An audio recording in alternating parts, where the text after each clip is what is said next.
Hello everyone, welcome to What If Naruto Got Omnitrix in Leaf Village movie. Before we start, please go support Franklin Jr. LeBron for writing that awesome fanfic.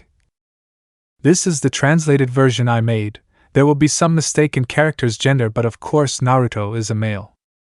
Chapter 1. A blue-eyed blonde man could be seen wandering through the desolate forest, where it was clear there was no life for miles around. This blonde man was Naruto Uzumaki, a 13-year-old Konoha shinobi and, secretly, the jailer of the Kyubi no Kitsune, or Kyubi no Yoko. The genin could be seen upset.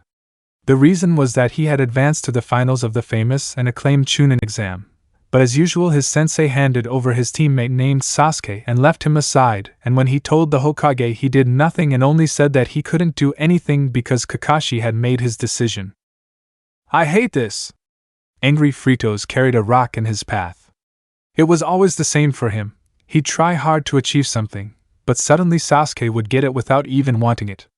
He only had to ask, and everyone would give it to him. He was about to continue kicking the rock, until a flash of green light in the sky diverted his gaze to a comet that was crossing the beautiful night sky covered by a beautiful and bright green fire created by the friction of the atmosphere. Although it seemed strange to him that the comet seemed so close, he let it pass and did what any child his age would do. "I want to be Hokage, Tebeo!"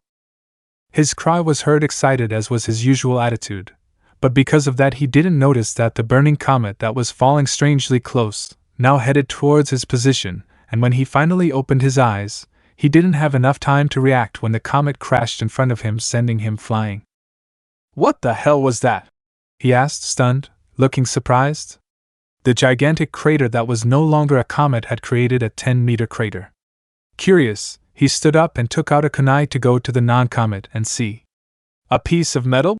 he thought doubtfully. This wasn't the thing Irika-sensei had told him was a new technology that would allow for faster message transmission. But it must have been impossible, since the minimum damage to the capsules Irika had told him was 100 to 500 centimeters, and this was almost 3 meters long and 2 meters wide. Enough for a human body to fit inside.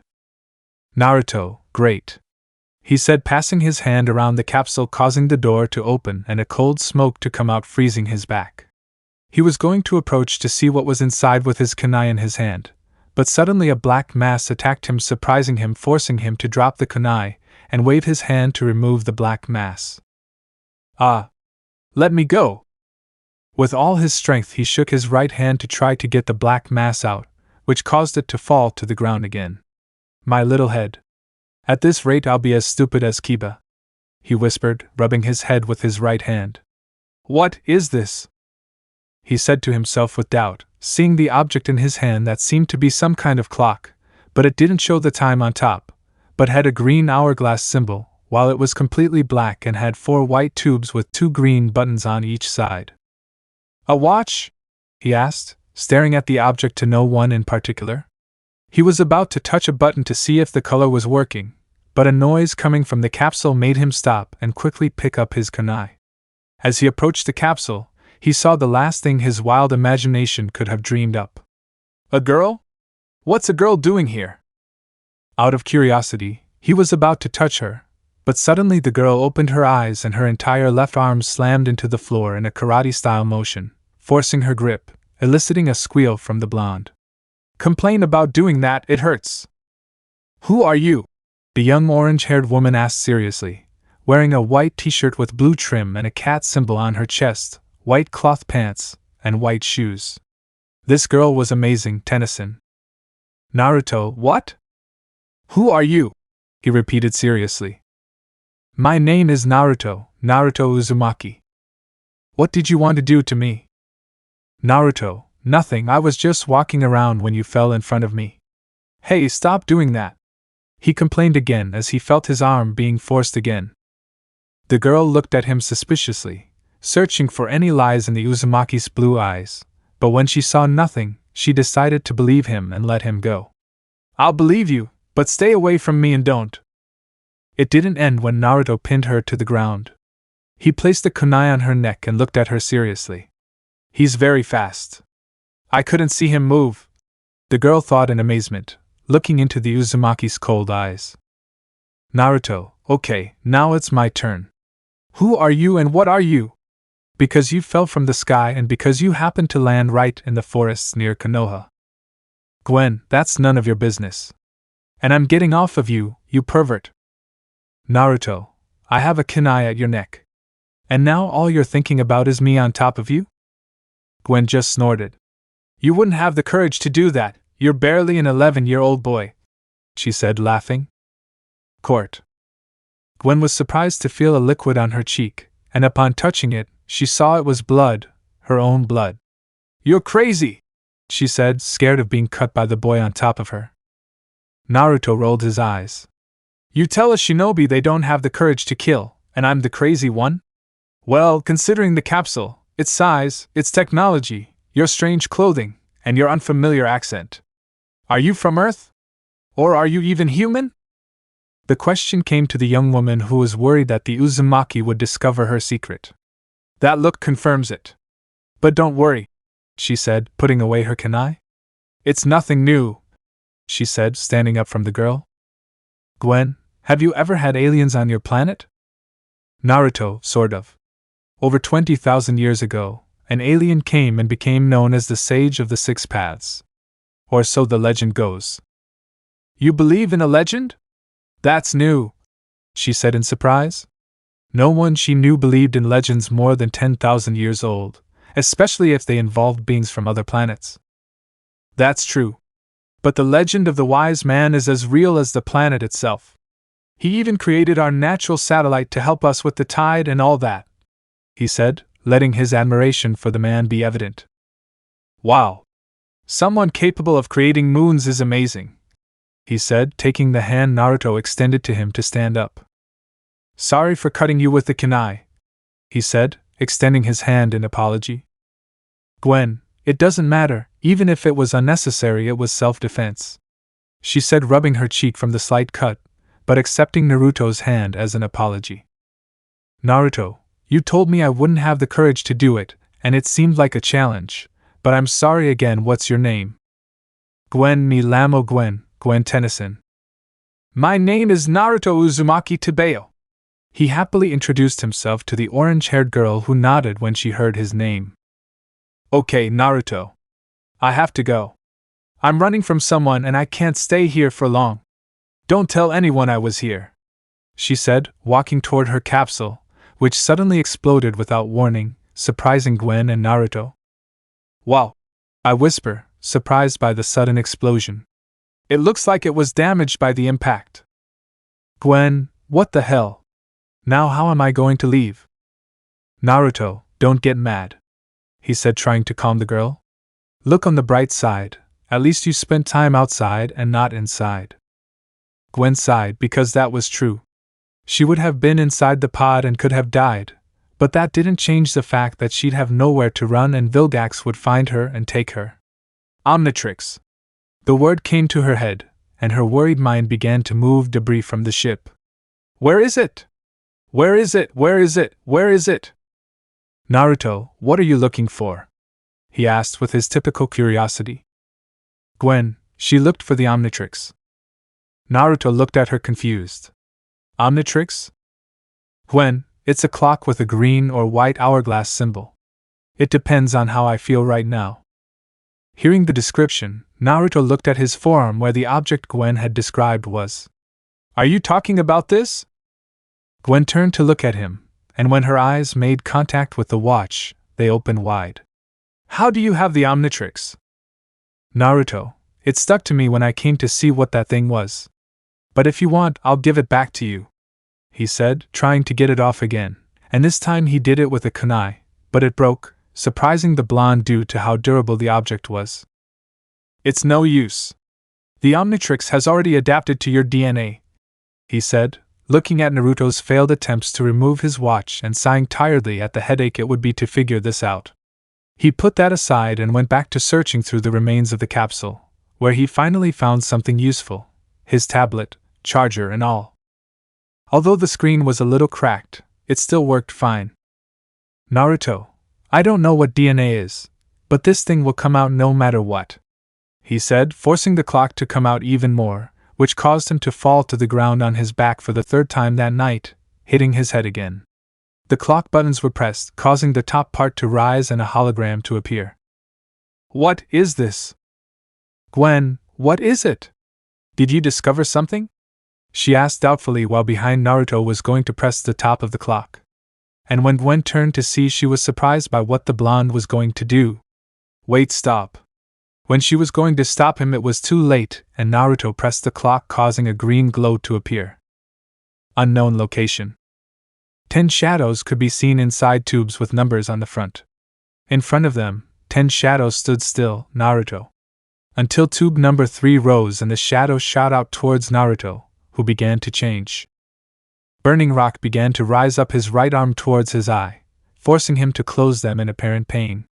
When he opened his eyes again, it was no longer the blue-eyed blonde, but a humanoid made of red-hot rock, while inside it seemed to be made of plasma with 2 fingers on its feet and 5 on its hands. Its head was circular, but thanks to the flames it looked like a burning skull, and the Omnitrix symbol was on its chest and was white. Naruto, wow! What happened? Surprise was evident in his voice as Gwen stood in front of him, looking alert and worried. Naruto! Don't be alarmed, she said to the boy, who was staring at his hands and body in surprise. Don't worry, Gwen. I'm just feeling a little warm now, he joked, starting to laugh at Gwen's face upon hearing his response. I'm just kidding, but you don't have to worry. I'm not the first person to get caught in fire, he said calmly. Gwen's sweat dropped. You didn't engulf yourself in fire. You transformed into an alien made of fire. Naruto, HH. Take it off me. Gwen thought he's an idiot. I shook my head. Calm down, he won't do anything to you and you'll be back to normal in a few minutes. Hearing that, Naruto stopped. Great, that means I can do whatever I want while I'm like this, and no one will know it was me. Gwen's sweat dropped because that was the first thing that came to mind. He looks just like Ben. She smiled nostalgically, remembering her cousin. Don't do anything.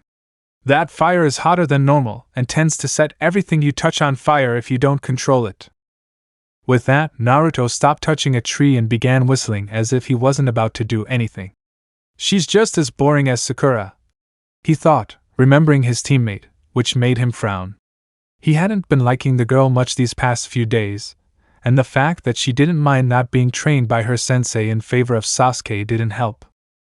5 minutes later, Naruto was practicing his new skills alongside Gwen, still in her form, which she decided to call Flames, waiting for Gwen to finish searching for something else in her already destroyed capsule. I found it, Dot! He shouted, taking out a green, futuristic-looking portable USB drive. Naruto, we've only got so much time here for you to look for that. Gwen, this is important. It has information on the Omnitrix aliens, she said, putting it in her pocket. Does the Omnitrix have more aliens? I asked doubtfully. Gwen was about to respond, but Naruto suddenly leaped up and grabbed her in his burning arms, then began to jump carelessly. Just then, 6 masked shadows fell into the trees surrounding the forest, staring into the crater. These were the Anbu, the highest-ranking ninja in the village and murderers without morals. Captain, Buru and Tori, check out that giant capsule, he told the men with the bull and bird masks. The rest of you, follow that figure that came out over there. He pointed to the direction he was calling, and Gwen left. Everyone did as requested, leaving him staring at the burned footprints. With Naruto and Gwen. What's wrong with you? You're going to burn me, idiot! I shouted, grabbing Llama tightly by the neck for fear of falling. Meanwhile, Llamas hurriedly jumped from tree to tree, but unknowingly, he left his footprints on the ground. Don't worry, I have control of my flames. At least in this passive form, he said calmly. He veered off to the right of the forest, performing a super jump, flying through all the trees and leaving Gwen even more scared. Who are we running so fast for? She said, agitated. She had just crossed more than 10 kilometers in less than 10 seconds, and her body couldn't take it anymore. Flames, we're running away from the Anbus. They're shinobi from my village who wear masks and tend to be quiet most of the time, only answering to the Hokage, the leader of my village. Gwen, and we run them for? You're not from my village. That boils down to the fact that you'll be interrogated and tortured to find out where you're from. Because of the capsule, you won't be able to say you're from another village, or that will start a dispute. Besides, my appearance won't help protect you. Nor will they take me into account as a human either. He thought the last bit with a frown. With that, she stopped in front of a brick wall with a watchtower manned by a man wearing standard shinobi clothing and a light green vest, proving himself a Chunin. What are we doing here? Tennyson asked doubtfully. The only way to stop them from chasing you is to get over that wall and hide in my house. Luckily, my house is 23 kilometers from here, he said, digging in the ground and taking out 7 kunai from a supply he kept here in case he ever needed them. He took 4 in each hand, put 1 in his mouth, and gave 1 to Gwen. That's lucky. It'll take us over an hour on foot, she said, picking up what she thought was an oddly shaped knife. What do I do with this? Flames, release it when I tell you. He finished when the Omnitrix symbol on his chest began to beep and was suddenly consumed by a red glow, making Naruto appear in his human form. Because now, it couldn't be later, he complained angrily. His plan also involved using this appearance. Gwen, did I throw it already? Naruto, yes. I already have another plan, he said, preparing himself and taking the kunai out of his mouth. Without waiting any longer, Gwen threw the kunai towards the guard, who managed to react in time and block it. Without wasting, Naruto threw 4 kunai. 2 on each side, and with that he used all his speed and climbed the wall in an instant, placing himself behind the guard, who did not notice him until it was too late, and Naruto quickly hit him with the handle of the weapon. At that moment the 4 kunai collided with each other, hitting the 4 ninja who came to each side, leaving each other unconscious in the same way. Thank God I learned these idiots' schedules, he thought, looking at the oblivious idiots. Whenever they happened to be here at this hour, they were always carefree and off guard, and that saved him this time. Gwen, that was impressive. You climbed this wall in just 1 second, she said, impressed, climbing the stairs still next to the watchtower. Naruto scratched his head in slight embarrassment.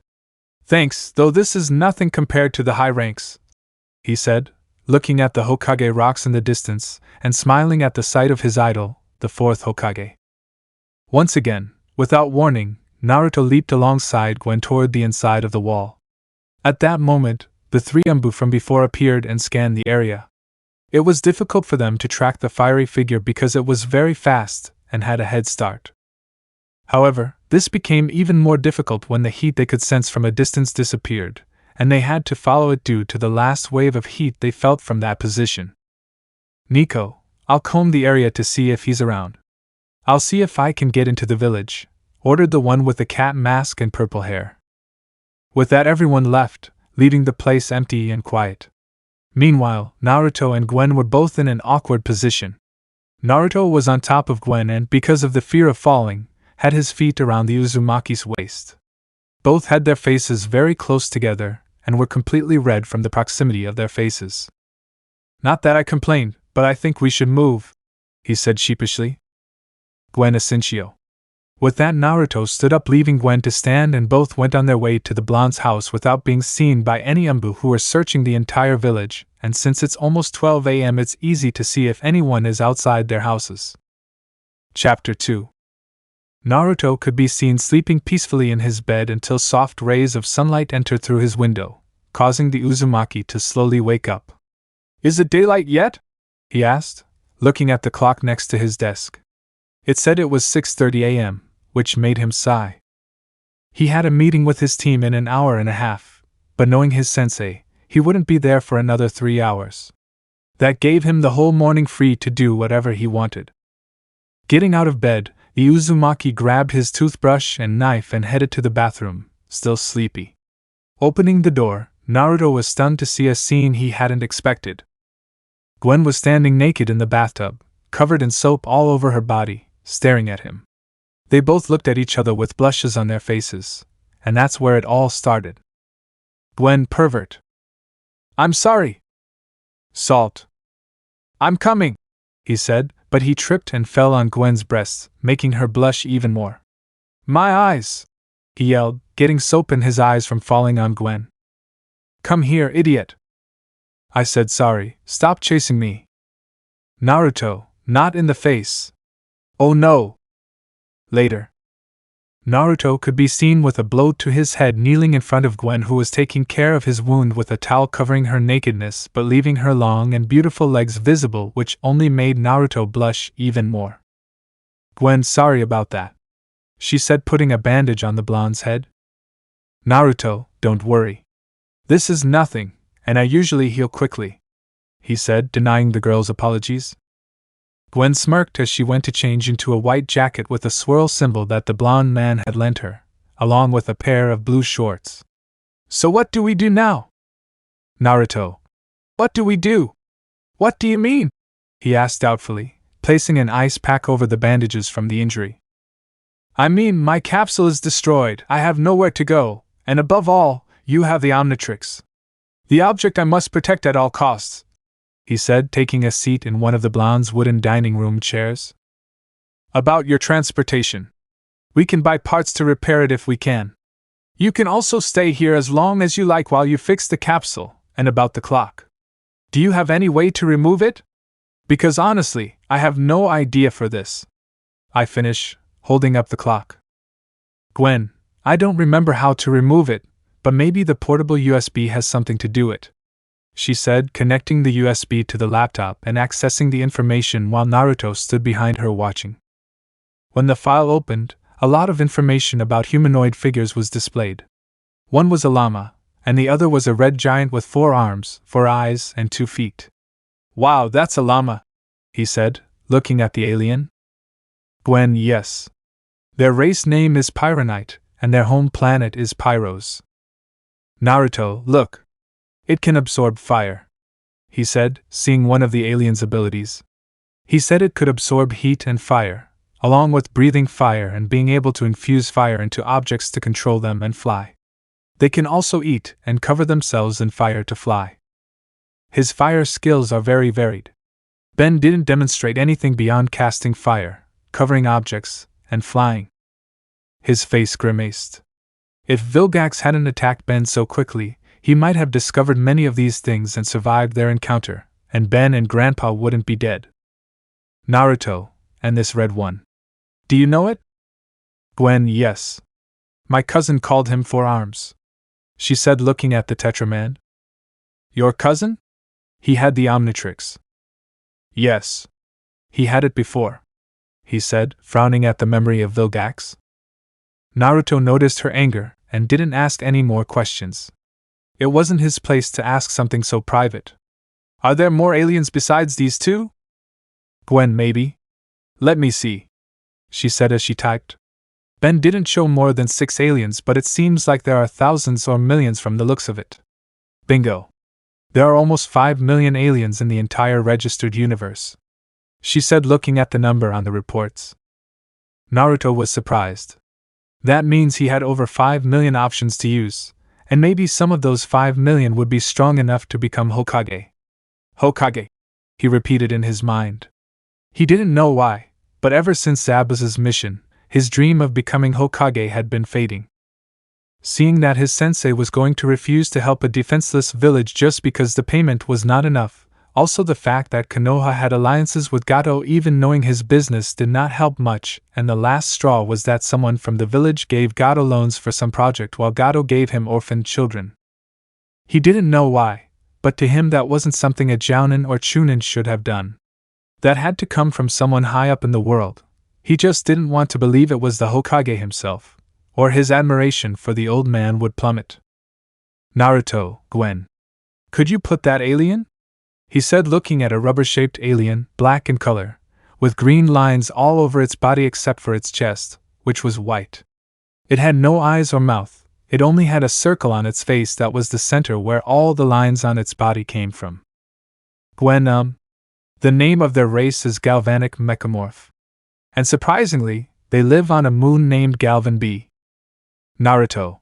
It says here he can enhance technology. He can also shoot lightning bolts and create light like a spotlight, he said in surprise. Do you know how I can transform into that? I don't know. My cousin always turned that handle, he said, pointing. When Naruto did as suggested, he saw a figure the same shape as the four-armed red humanoid appear. Knowing it was the super-strong alien, he pressed the button on the watch even more excitedly. Unknown location. 9 shadows could be seen alongside flames, and tube number 4 rose up and the shadow was shot towards Naruto, beginning his overwhelming change. On his right arm, his veins began to swell, making his body grow overwhelmingly. His eyes turned yellow, and 2 arms emerged from under his existing ones. The color of his skin began to turn red while 2 eyes emerged from under his yellow eyes, finished with his clothes changed. Imagine the white orange and the black blue. Also the gloves have the Konoha symbol like Kakashi's. Naruto. This is incredible! He shouted in his highest voice, looking at the alien's reflection in his wall mirror.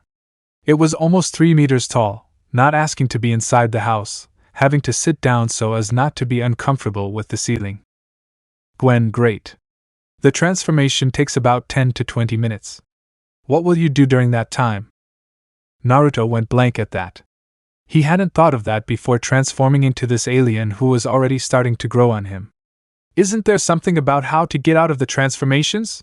He asked, embarrassed. Gwen, let me see, she said, amused by the four-armed man's embarrassment. Do you know what you'll name him? Naruto, what? What name will you give it?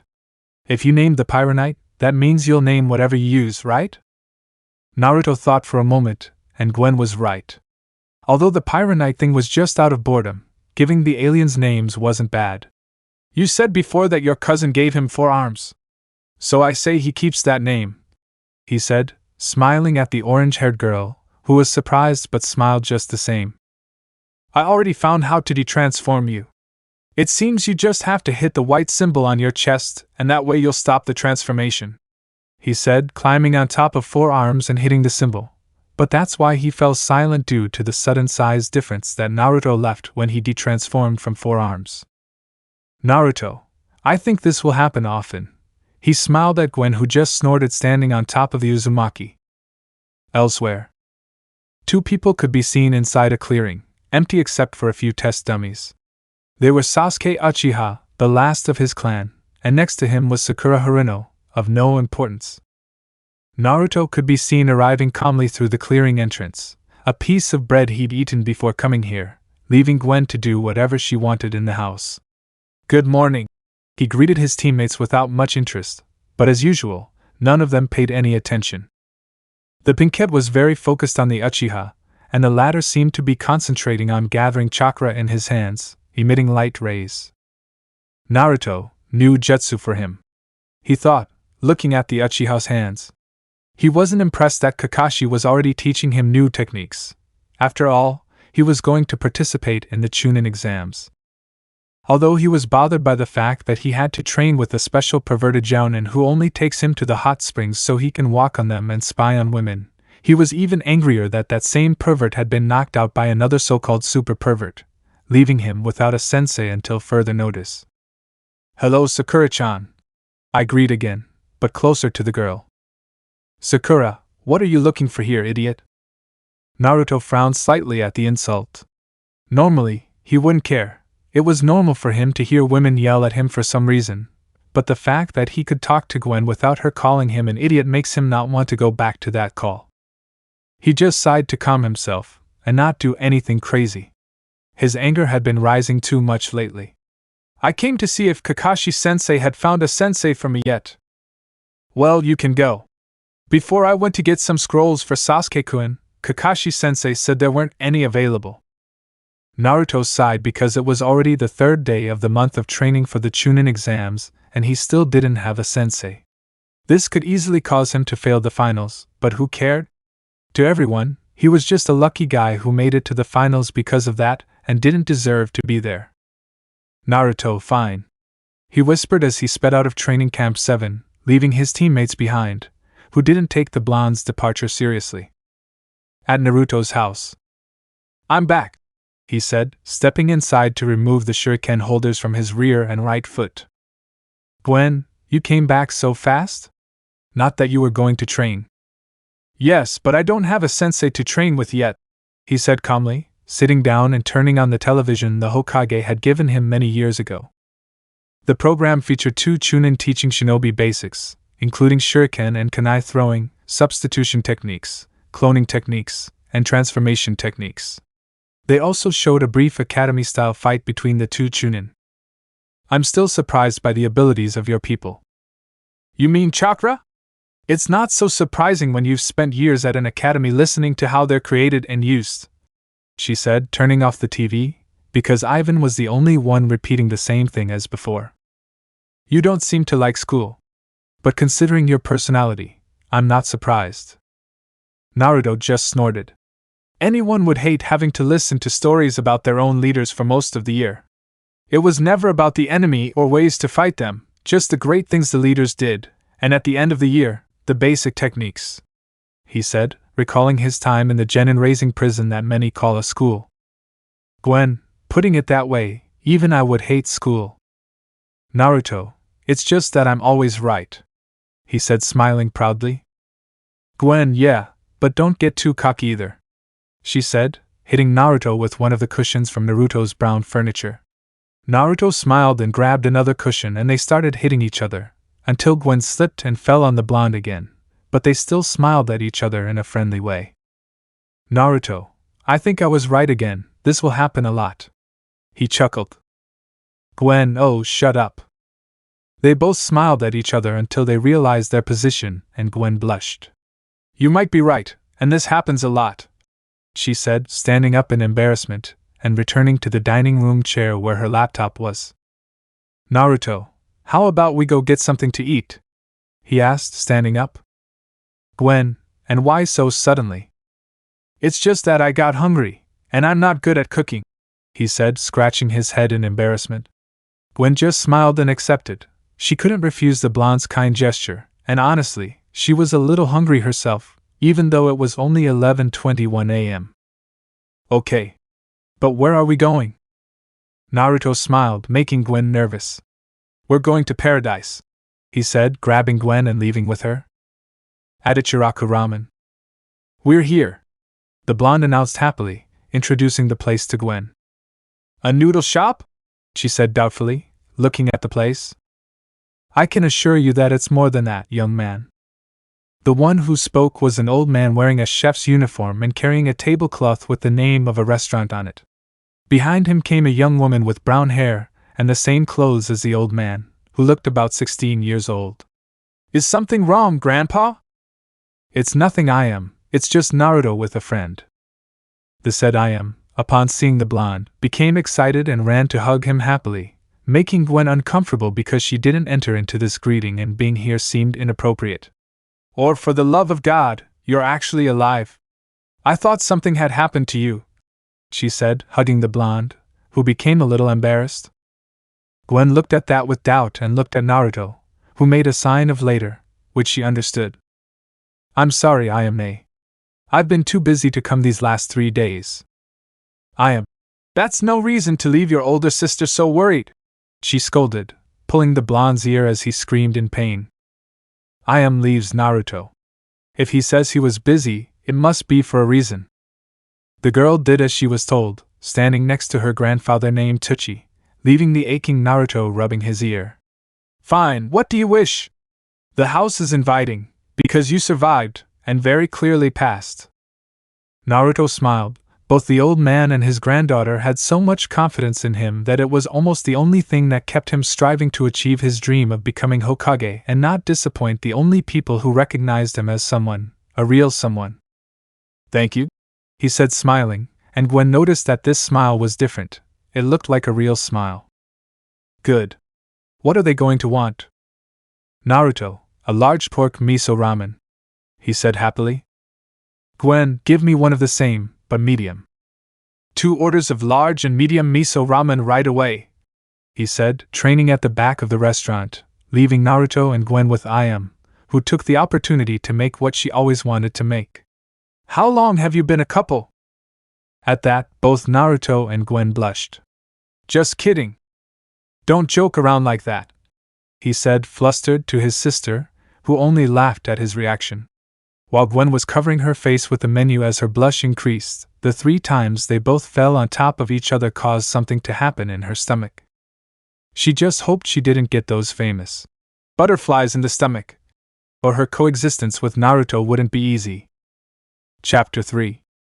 I told you it would be delicious, Naruto said, leaving the restaurant with Gwen after eating more than 10 bowls of Ichiraku ramen. You were right, said the orange-haired girl. The noodles were better than I thought. Naruto smiled at the girl's words. I told you I'm always right, Tabeo. Gwen, are you planning on making this a competition? Naruto didn't respond, sticking his tongue out at her playfully. Both young men continued on their way, talking calmly until they came across a trio of young men. One was a dark-haired young man with pineapple-shaped hair, the other was a chubby man with spiral marks on both cheeks and something resembling underwear on his head. The last was a young blonde woman with greenish-blue eyes. Her hair was in a ponytail, and her body had some bandages around her waist. Naruto, hello Shika. He happily greeted his friend the Uzumaki. Naruto? What are you doing here? Weren't you supposed to be training with that special jounin? Asked the first boy named Shikamaru Nara, a genin from Team 10. Naruto got angry and snorted at the question. The idiot was knocked unconscious and hospitalized for several days for trying to stop the hot spring pervert. Well, that saves you some useless work, said the blonde named Yamanaka, causing Naruto to turn his head in doubt. Huh! I tilted my head looking for answers. As you heard, you saved the special jounin some work, he said as if it were the most normal thing in the world. Why would that be? The orange-haired girl asked, earning the blonde's gaze. She became confused when she saw her clothes. She knew she'd seen that somewhere else, but she left it to answer the question, which, to her, was stupid.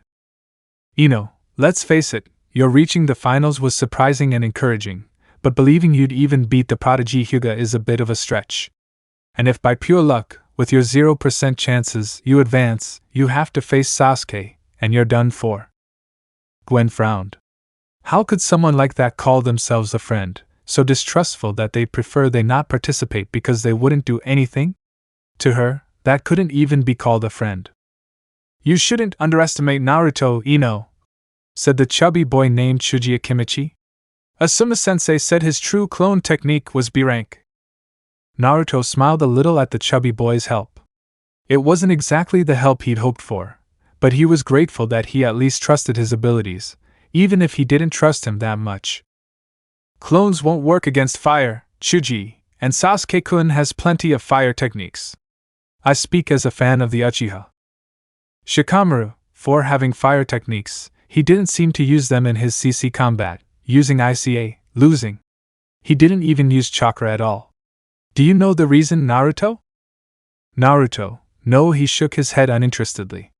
Maybe he was tired or didn't have enough chakra, who knows, he said, uninterested in the Uchiha topic.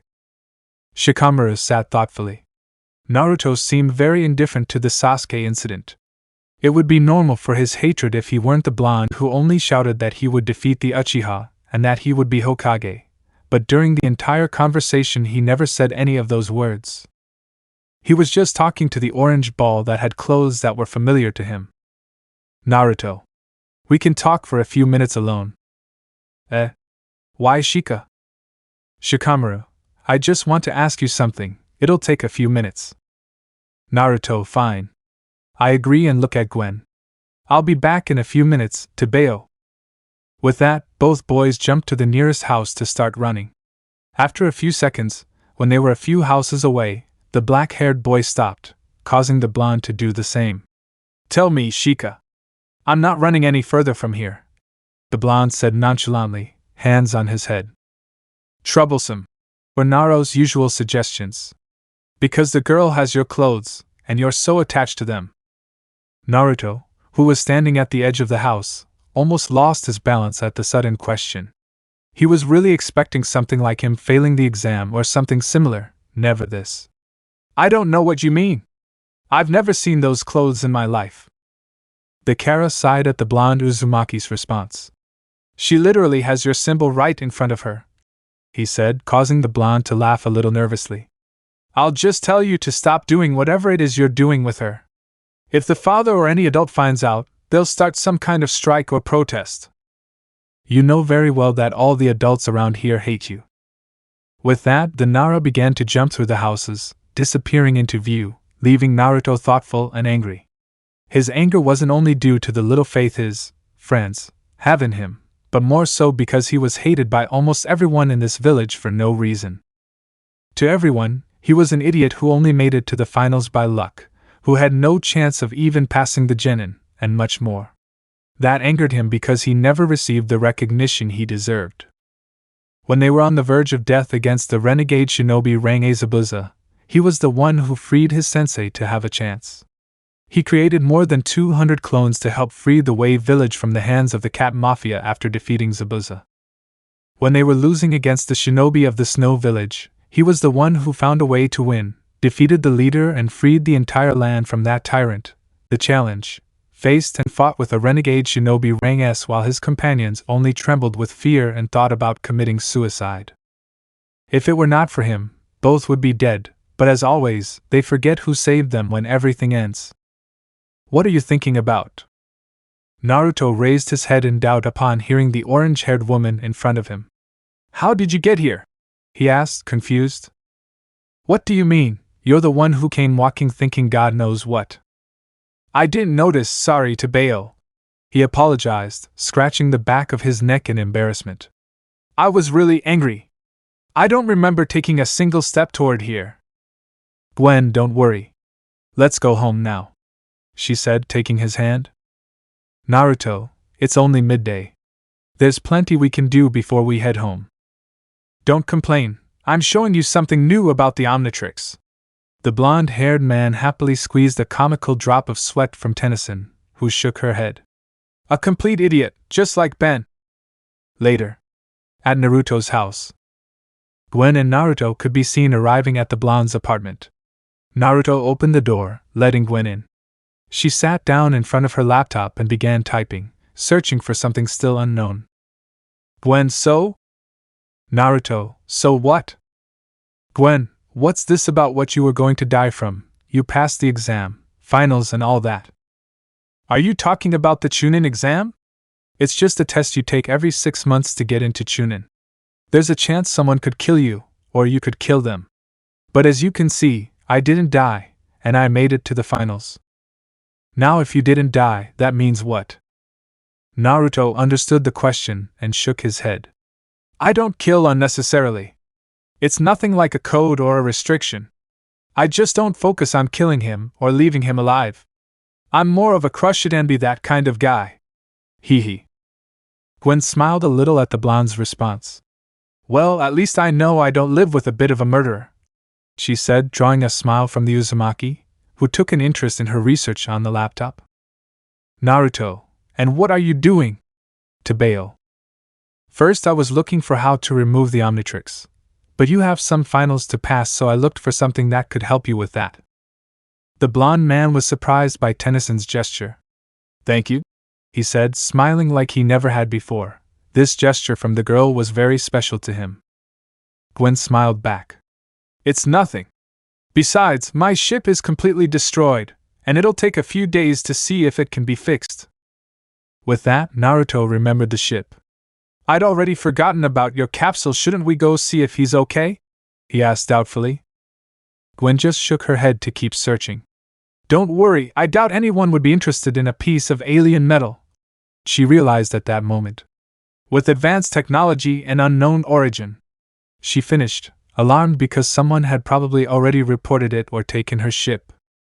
I need you to take me to the forest, she said, alarmed, to the blonde, who accepted and lifted her onto his back, instantly leaving through the window and jumping from house to house in the direction of the forest outside of Konoha.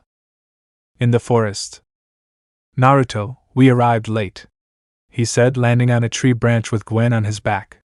In front of them was the completely empty crater, with footprints left by the flames from last night.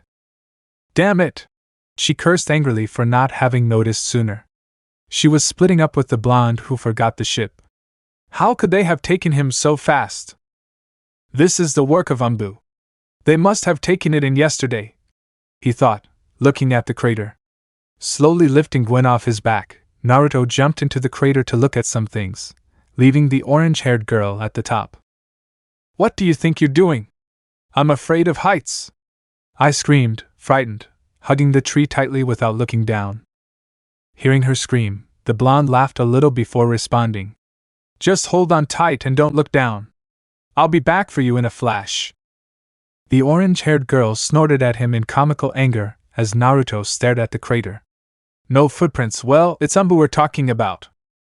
He didn't finish when he looked at a tree.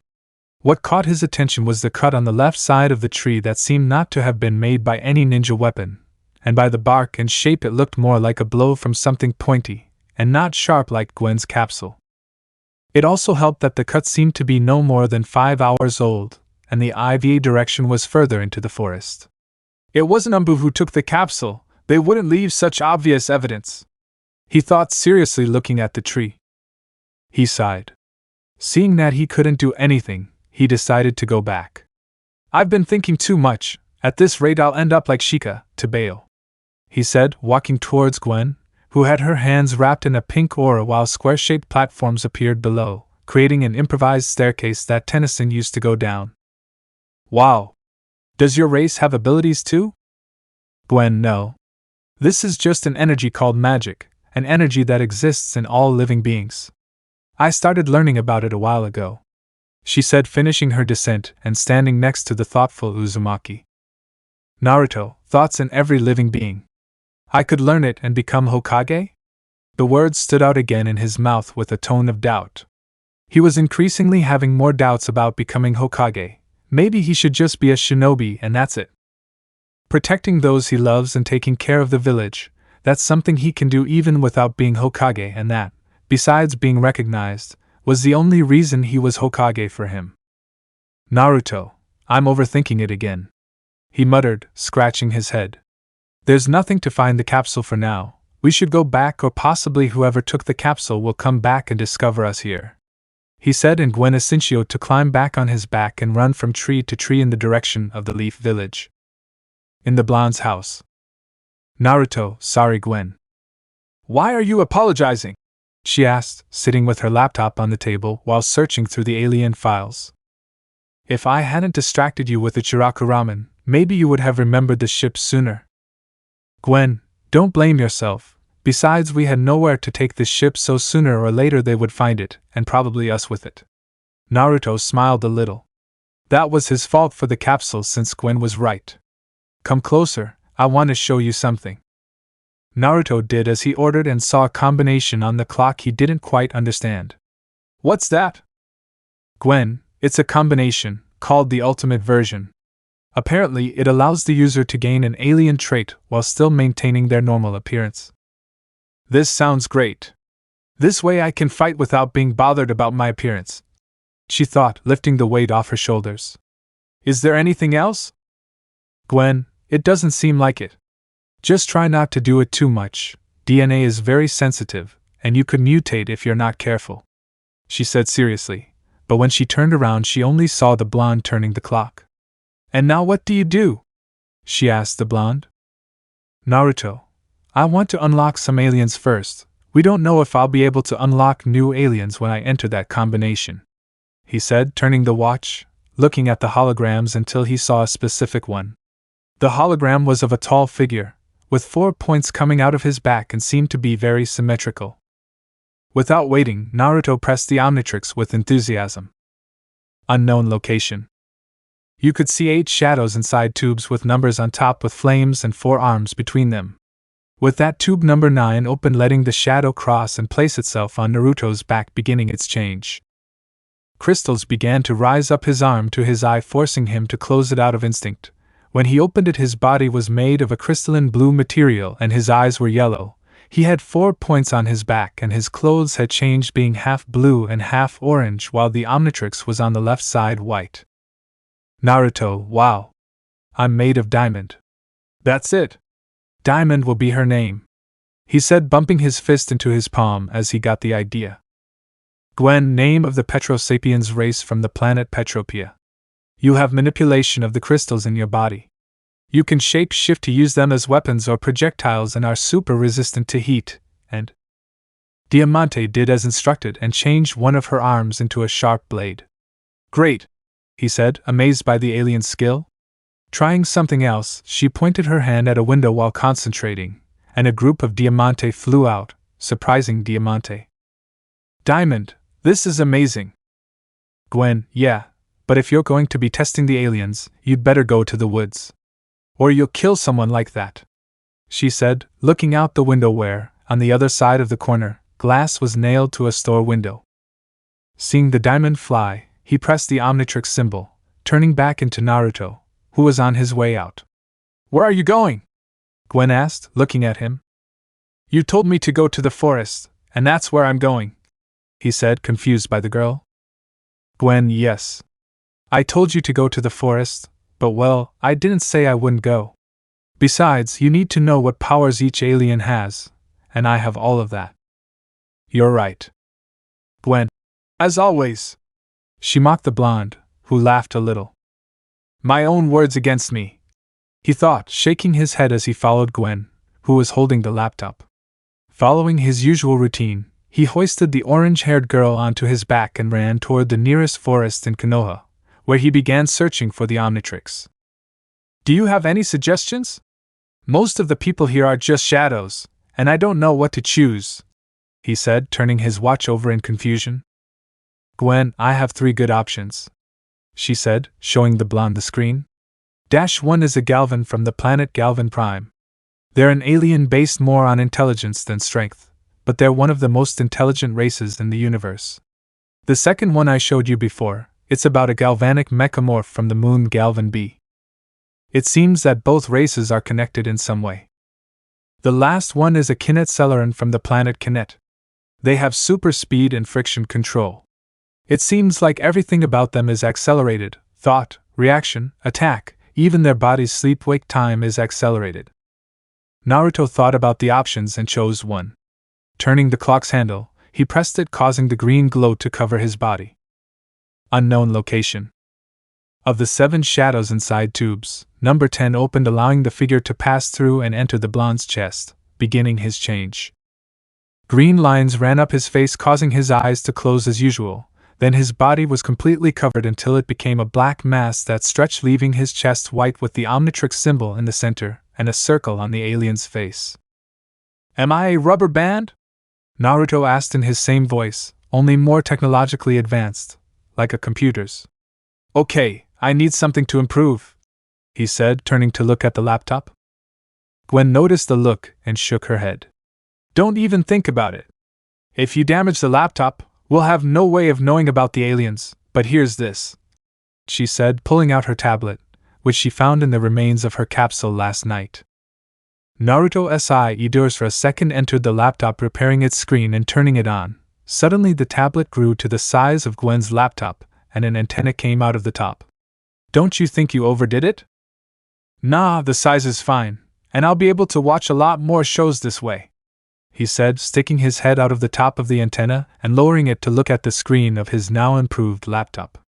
Its power is basically an upgrade, so can it be called an upgrade or an update? Not an upgrade Ultra. Its name will be Ultra T. Gwen, and why the T? Naruto, it suits you, he said amusedly. After that, Naruto detransformed to search for an alien in the Omnitrix again, and upon finding it he pressed the clock to have his change. Unknown location. You could see 6 shadows along with Diamond, Flames, 4 Arms and Ultra T. Tube number 5 opened, letting the shadow cross and rush towards the blonde's chest and began to change. His body began to become thinner while his skin took on a black and blue tone. His feet gained 2 wheels in some cultures, allowing it to have a more dynamic shape. His eyes turned green and his hands gained pincers, while a tail with black and white lines came out of the lower part of his back, and finally a visor covered his face. Naruto, wait a second. Because I feel like my arms and legs don't even have a quarter of their original strength, he said in his shrillest voice as the visor rose. Gwen, that alien's compression is dynamic, it only focuses on speed, not strength, she said, seeing one of the alien's weaknesses. Naruto, I just hope the speed compensates enough, he said, starting to run, but to his surprise he didn't have to run, just slide as if he was skating and began to gain speed in seconds.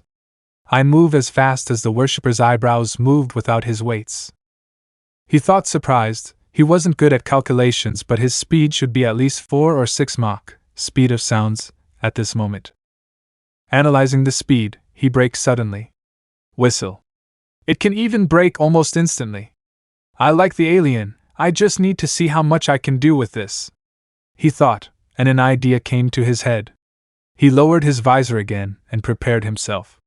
He quickly began to run aimlessly, only to see water in the distance. When he was almost close, he closed his eyes, but when he saw nothing happening, he opened them and saw himself running over the water without chakra. This is really cool. With this speed I could match Niji and Sasuke. He thought excitedly as he turned around to run back to Gwen. I like it, it's really cool. And I'm going to call it Accelera. No, better yet, he called it Accelerated. He said, running in circles, causing the dust to rise. I have it!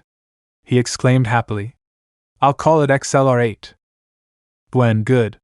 Now let's go home, it's time for dinner.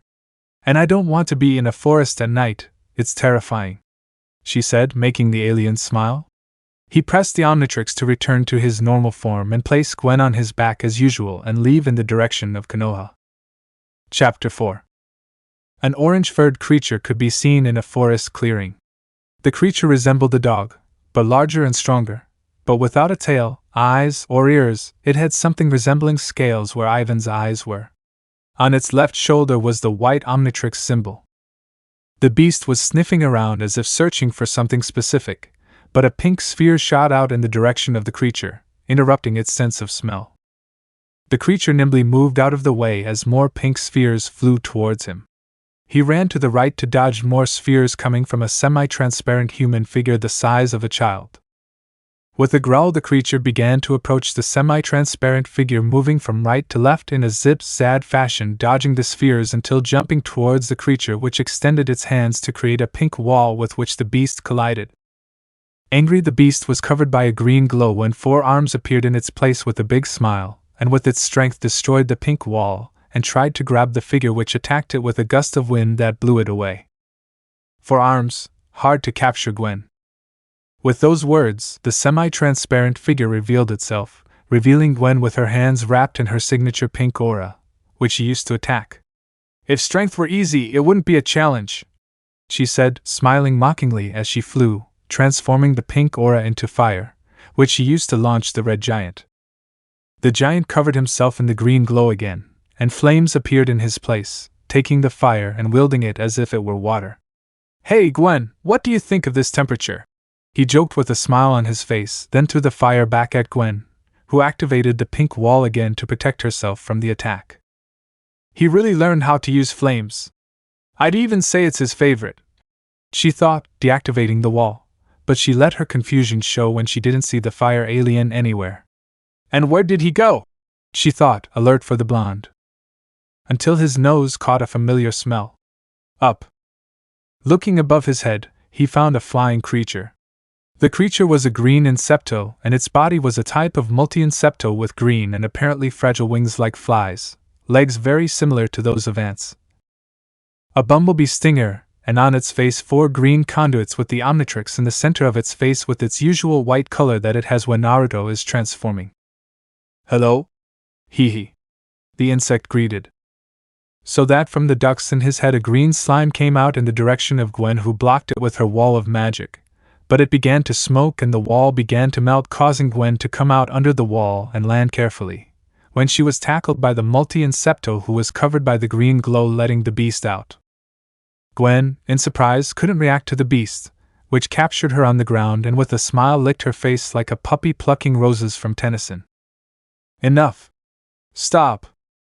The beast obeyed, getting off the girl when he was covered by the same green glow, and Naruto appeared sitting next to Gwen. I won, he said proudly. This master control is the best, it's even better than the supreme version, he said, looking at his watch happily. You're welcome, she said mockingly, bringing a smile to the blonde's face. Do you want revenge? Gwen, no, she denied tiredly. I prefer a bath, she said, standing up and dusting off her shoulders and shirt. The blonde followed her example to start walking towards the exit of the clearing, Gwen followed him and they both walked back to the blonde's house, passing by the village witch, looked at the blonde who just ignored him in a bad way. As I told you, chakra differs from magic, even though both are vital energies. One of them is that it increases the more it's used or with age, although it has more to do with your genetics and whether you're from an ancient clan like the Senju or Uchiha. There are also the Hyuga, who, although they aren't often mentioned in this equation, normally have more chakra than the average person, he said calmly, ignoring the grim looks. Gwen Silvo. You know too much not to like classes, she said amusedly, ignoring the views just like the blonde. Naruto, I tried to focus on everything that could help me in my training, although I missed the class on natural and unnatural elements. Gwen Essentio understood. And how much chakra do you have? You'd be surprised if I told you that you reserved them from the Hokage 3 times, he said, proud of his abnormal reserves. Wow. Is that normal or an anomaly? The blonde flinched at the question. It's not normal at all, but the Hokage says it's partly the fox's fault, he said, sipping the smoothie in his hand. Gwen, a little? Yes. He also says that before having the fox, he already had a lot of chakra. About 20 times the chakra of a common Chunin, he said, not really caring. Gwen thought for a moment and remembered what the blonde man had told her a few days ago. But didn't you say that the fox was sealed inside you a few minutes after you were born? The blonde, not caring much, said that he had more chakra than 20 adults between the ages of 18 and 20 since birth. Naruto, yeah? The old man says it's because of my parents. They were stronger than normal, and that's just genetics or something, he said, still drinking his smoothie. After that, they both continued walking towards the blonde's house calmly, and when they arrived they took a bath, separately, and continued their afternoon calmly. Minutes later, Naruto could be seen in his apartment doing one-handed squats shirtless while behind him was Gwen calmly meditating with the pink aura around her. Gwen, doesn't training your body too much and your spirit too little destabilize your chakra or something? I say this because both energies should be equal, she said calmly, without opening her eyes. Naruto remained calm as he replied. Don't worry, excessive physical training doesn't cause problems. The only thing that increases is physical energy, and mental energy stays the same. No, I'm not Essentio. Besides, I've only been at this for a week, so I doubt my physical energy is that high, he said, amused. You started 2 days after I came, so that means it's to impress me, she said mockingly, causing Naruto to lose his balance and have to switch arms. Naruto, that's not done to bail, he said, grumbling at the girl's joke, who started laughing at the boy's reaction. It's not that bad anymore, she said, amused by the boy. It might even be a job to bother you. Naruto grumbled again at the young woman's words, causing the orange-haired girl to laugh even more. Due to the laughter, Gwen opened her eyes, revealing her particular pink color throughout her iris and pupil, which vanished when she stopped meditating and got off the Uzumaki's back. The Uzumaki took advantage of this to do push-ups with both hands and both feet up. Gwen smiled.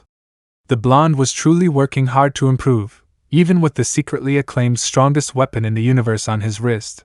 The young man never stops training and prefers to become stronger beyond the watch. Naruto continued his training while Gwen walked to the exit. Gwen, I'm going to Ichiraku Ramen, okay? She asked, opening the door to leave. But on the other side was Naruto, wearing his orange long-sleeved shirt. You're taking a long time to bail, he said happily as he started walking, and Gwen followed him with a smile. A total idiot. Minutes later, leaving Ichiraku. Ichiraku is the best, Tibeo! The blonde exclaimed happily, walking with Gwen, who was reading a book with a brown cover and words in a strange language. Gwen, for you, he will always be Naruto. You say that as if it weren't a big deal to you, you ate 3 bowls. Gwen blushed at that information. Hey, you don't say how much a woman eats, she said to the blonde, who laughed at her blushing face. And then you say I'm easy to embarrass, you look like a tomato. Ha! Gwen blushed at the blonde's laughter. You're an idiot, she said angrily, walking quickly away from Naruto, who was confused. Perhaps her joke was too cruel, or was she just pretending to play a trick on him later? Now I understand, Shikamaru. Women are like a violin. Both sound good when played in the right places, he said thoughtfully. He knew it wasn't like that, but that phrase came to mind. Women are like a gamble. Your luck can be 100%, and it still doesn't guarantee you'll know what will happen to them. I think that's how it was. Leaving those profound words behind, he followed Gwen's path toward the forest, but to his surprise, he didn't see the girl in the clearing. Suddenly, he launched a bicycle kick, hitting something resembling an underdeveloped crab-like alien in the face, sending it crashing into a tree. The alien looked like a crab with metallic skin and yellow eyes. Its legs looked like a combination of crab and spider legs, and its left claw was significantly larger than the right one, and had some parts of its skin colored red. He sure hits hard. I'd rather have married the human from the Milky Way galaxy. These humans from the Andromeda galaxy are too tough, the robotic crab thought as he stood up. But he was suddenly struck again by Naruto, who came through the tree when he received a kick to the chest that sank him to the ground. Who are you? He asked, strangely serious. But he had to let go when he felt a sting in his neck, and suddenly, he felt an electric shock that made him scream in pain. The crab moved away from the smoking boy, standing next to a figure in black armor with purple accents and metallic plates. The creature said something in a strange language, prompting laughter from beside him. Right next to this figure was another one which also had armor, but was larger in build, and the colors were black and gray details with a few in green. The black-armored figure with purple began to speak in a strange language, causing the crab to frown. Shut your mouth, 6'6". You talk like you can take on one of these humans. I remind you that a century ago, one of these humans shoved a piece of wood up your A-dash. The figure now known as 6'6" spoke again in his language with an angry tone, angering the crab as well, who started an argument without noticing Naruto slowly getting up. 6'6", crab, shut up already. The boy is still active. The largest armored figure spoke, causing the other two to stop arguing. That's tough, Tetrax. Any human his age would have fainted from so many neck twists, the crab said, but left it at that, comparing normal humans to supernatural humans with abilities derived from blood. 6'6" spoke again, plucking a tick from Crab's grasp. I told you I'm not a coward. It's just impressive how much this human can endure. That doesn't mean he'll be able to sell me out. His response was another of 6'6's words, angering Crab. I just caught him off guard. If he'd been paying attention, he never would have touched me.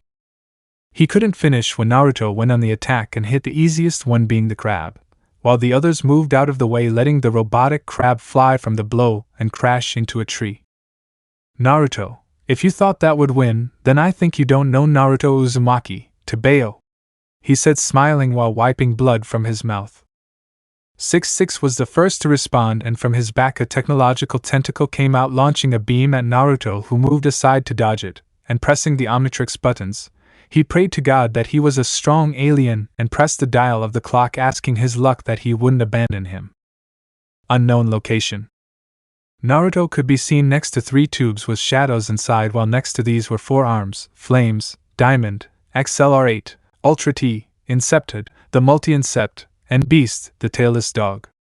Tube number 1 opened and the shadow came out in Naruto's direction, beginning its overwhelming change.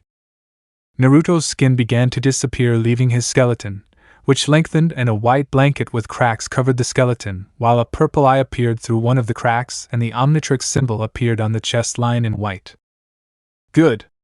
A ghost, he said reluctantly, because right now that was of no use to him, and his irrational fear of these same supernatural phenomena didn't help. Well, we have to confirm what we have, he thought, before launching into the attack. When he hit 6'6", he was surprised because he was sending him even farther away than he himself had sent Crab a few minutes ago. Wow. This alien is amazing, I'll call it ghostly, he said, ignoring 6'6", who took advantage of the situation to launch a laser beam from his alien weapon. The laser beam was aimed at Ghost, who didn't notice the laser passing through him, as if it were an illusion. The blonde was surprised beyond belief. I can become intangible. Well, it's obvious since I'm a ghost, he said to himself. 6'6" spoke to Crab in his language, who just grunted. Stop blaming me for everything, 6'6". I've only been monitoring him for 2 days, where he only used a Volpomancer and a Lepidopteran. He never showed any signs of using an Ectoneurite," the crab said, even angrier. 66 left the games and summoned many more tentacles from his back along with a set of weapons from his shoulders, and his right hand changed into a cannon. "Don't bother, yes, or whatever your name is, I can become intangible whenever I want," said the arrogant ghost, putting his hands on his head and relaxing. 66 spoke only in his own language when a slime was launched from his right hand at Ghostly, who became hard. "This is bad, isn't it?" he said, scratching his head when he flew away, leaving the trio behind. 66 put away his weapon and took out a small rectangle which lengthened even more and changed shape into a flying board which he climbed onto and flew behind the blonde. Tetrax did the same as 66 by taking out a board and flying behind the ghost, and Krob began to dig a tunnel underneath in the direction of the blonde. In another place in the forest. "I'm not even famous here, and I'm already famous on other planets." "You are," he said, hiding in a tree, watching the Omnitrix discharge in red, while below him, 66 and Krob argued, as they had been doing since they began hunting them. "Naruto, I don't have my ninja weapons, the Omnitrix is dead, and these idiots probably have Gwen, great," he whispered tiredly, until he felt a presence behind him, where he had to dodge Tetrax, who had his hand transformed into a spike sphere. "Naruto, can this one also change if it's a suit?" he asked himself in doubt, but then shook his head. "No. It's like his own hand changes, not the suit," he thought, landing on a tree but jumping to another due to an electric beam from Krob's claw. "They don't get along, but they seem to work very well together. The only chance I have is to separate them." He couldn't finish when a tentacle grabbed him by the ankle and slammed him into the ground, drawing a growl from his throat.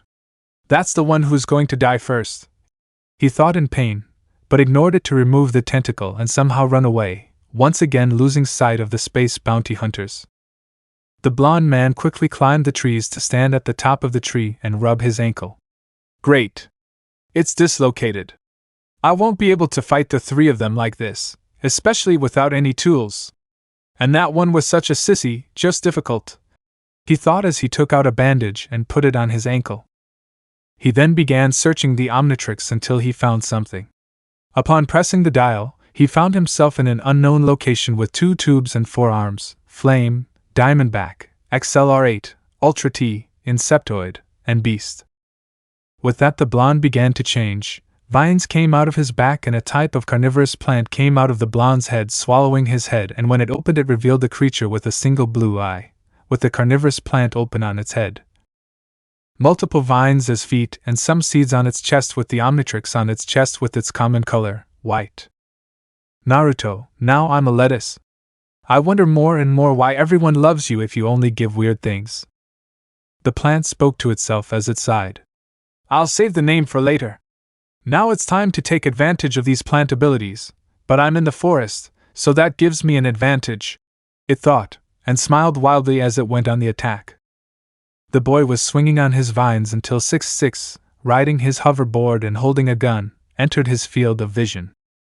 Taking advantage of the fact that he couldn't see it due to his perfect camouflage with green, he dealt with it with a kick to the face, sending the flying object crashing into a nearby tree, along with the gun, which apparently went out. "Hey, moron!" said the plant, grabbing 66 with its vine-like hands and slamming him into the ground, just like it did with him. Eventually, it threw him against a nearby tree, and despite the alien's voice, pierced him with its hands, killing him instantly. "Okay to bail, just 2 more left." He didn't finish when he heard something fall behind him and turned around to see Krob, defeated, lying on the ground, badly injured and missing a pincer, while Tetrax held his missing pincer. The blonde assumed his fighting stance, but dropped it when he saw Tetrax deny it. "Why?" the blonde asked, doubting why the man, besides apparently almost killing his partner, was now giving up. "Tetrax, take it as a reward for a past action," he said calmly. The still distrustful blonde touched the Omnitrix and returned to his base form, causing Tetrax to be surprised, which he didn't let on because of his helmet. "The kid knows how to use the exit command and apparently the master control. He must have really studied the Omnitrix." Naruto, don't think I'm going to trust you just like that. If you really want to give up, take off that mask. Without asking why, the mercenary did as requested, and upon removing his helmet, the blond man was surprised. You're like Diamond, he said, looking at Tetrax, who looked very similar to Diamond except for his eyes and a different head shape. Tetrax Diamond? My race name is Petrosapiens. Yes. That one, Petrosapiens, he said sheepishly until something came to mind. Where Gwen is? You're talking about the human girl. I think Krob left her at what you call a house, he said, making the blonde sigh. Okay. Now tell me why you and these idiots attacked me? I asked seriously. Tetrax, we were hired to take the Omnitrix from you. The person who wants it knows everything about it, and has tracked it down to this planet. He might even come in person next time, and he's definitely not playing games. Naruto listened to what Tetrax said seriously. Who is that person and how serious is he for Tetrax to say it's not a game? Thanks for the information, said the blonde, walking in 666's direction. Seeing that he was indeed dead, he tried to open the helmet of the unknown alien. Tetrax, who saw this, spoke up. 666's armor is connected to his very life, so when he died, it stopped working or having any possibility of use. Unless something is disconnected from him before he dies, everything will go with him. Naruto snorted at this. Stingy, he said angrily, until he remembered something and ran out to find him. When Tetrax saw him, he looked at him. His skateboard and his favorite weapon. Both are very useful, but unfortunately, 666 turned off his connection to both items. It seems he really didn't want to leave anything for anyone. That guy is a cheapskate of another level, Tebeo. He's like Irika-sensei when he takes me to buy ramen. The blonde thought, annoyed by the fact that his loot wouldn't be worth it either. Suddenly, the Omnitrix began to shine and Tetrax, for his safety, moved away from the blonde, who was surprised until he stopped feeling both objects in his hands and they disappeared. Wow! Now you even eat objects, what will you do tomorrow? Transform into two aliens at the same time? He said amused. I've already wasted enough time. I have to go, Tetrax, he told the man, who had to report the mission had failed. With that, he activated his hoverboard and flew off with Krob in his hand. The blond man headed home. Upon arriving, he saw an angry Gwen sitting on the couch tied up by some kind of alien cable. Seeing this, he just laughed a little to free the orange-haired girl. I'm not going to ask, he said to the angry girl, who just growled. Yeah, I won't. He ended up leaning back on the couch with the angry Gwen, who looked like she would set the wall on fire with all the anger concentrated in her eyes. Chapter 5. It was already daylight, and in the blonde's apartment, Naruto and Gwen could be seen already awake, doing the most usual thing for them. Naruto doing push-ups shirtless, revealing his very defined body. And Gwen was floating on the blonde's back, her pink aura covering her, and her great power showing in her pink eyes. Are you still angry? Said the blonde, stopping doing push-ups and concentrating on Gwen, who didn't stop meditating but opened her eyes. Gwen, that's the second time you've asked today. What's wrong? She asked, serious and annoyed. After we discovered the Hyuga watching me from the bedroom window yesterday, you haven't spoken to me about anything unless it's absolutely necessary. And the question is, are you jealous? That's not true. And me, jealous of your stalker? Not a chance. That Hyuga doesn't even have the courage to talk to you or she'll faint, while I live and sleep with you every day. I have nothing to be jealous of her about. The blond man was a comic relief at the unexpected response. Okay? But why are you talking about us as if we're a couple? The question made Gwen turn red and lose control of her magic, falling on top of the blonde. Oh, of course not. How can you believe something like that? She said, red and embarrassed, waiting for confirmation from the blonde, but it never came. Well, maybe I like you a little, but nothing more. She spoke seriously, crossing her arms, still blushing. But again, she only received silence from the Uzumaki. Okay. I really like you. I love you. Is that what you wanted to hear, idiot? She asked angrily, hitting the blonde's back, but again, nothing came out of the blonde. Naruto? Already angry, she looked at the blonde's face and noticed his inexplicable X-shaped eyes. The girl thought the worst and got worried, but when she felt his pulse she calmed down and was relieved to believe that the blonde didn't hear her confession. But she blushed a lot when she felt the blonde's breathing and how his chest was rising and falling in an uneven way. Just sleep. Let me find a pillow to cut it short," she said, stuttering and completely red. But she calmed down a bit by standing behind the blonde's back and walking towards the room. Gwen left the small living room, leaving Naruto's body behind. He blushed up to his ears and opened his eyes. "She said she loves me? What the hell happened in those seconds of unconsciousness? First, she falls on my back, and when I wake up, she's saying she liked it and that she loves me," he thought, blushing until he couldn't hold it anymore. Meanwhile, in the bedroom, Gwen was standing next to the bed with a pillow on her face, which was redder than any other. "Was he really awake?" she asked, blushing. Her embarrassment was so great that she buried her head even deeper into the pillow. Sigh. She put that aside and calmed herself as much as possible. Leaving the room, she walked toward the living room, wondering if Naruto was really awake, but when her gaze fell on the awake, blushing Uzumaki, her face heated up. "You're awake now." "Why yes, it was a short dream," she said to the blonde, who blushed. "Naruto, yeah? Hee, I recover quickly," he said, scratching the back of his head, blushing and embarrassed. "We should go to Ichiraku, don't you think? Ayam wants to talk to you," he said, diverting the conversation. Gwen nodded. "Yes. I think it's best. Besides, you need to eat something before you go to the meeting with your sensei," she said more calmly, no longer thinking about whether or not the blonde had heard her confession of love. "Okay. So, shall we?" Gwen blushed and left, and Naruto followed her, taking her orange coat that was starting to get too short. Leaving the house, Naruto and Gwen walked towards Ichiraku Ramen in a great awkward silence. The blonde thought about what could break the silence, but he didn't know. And the fact that the orange-haired girl's confession was occupying her mind didn't help. And the Tennyson was the same. She couldn't think of anything else but if Naruto was awake at that moment. His eyes told her no, but his uneven breathing and racing heart said yes. Thus, an eternal journey. They arrived at Ichiraku and ordered the same thing as always. After eating 5 bowls, the blonde smiled and stood up from the table. "That's enough for me, so I'll go to the team meeting. We'll talk later, Gwen." "I am nay," he said, disappearing in a burst of smoke, leaving both girls together. Gwen continued eating her first bowl and the IM cleared the table, but her eyes were staring intently at the orange-haired girl. "So?"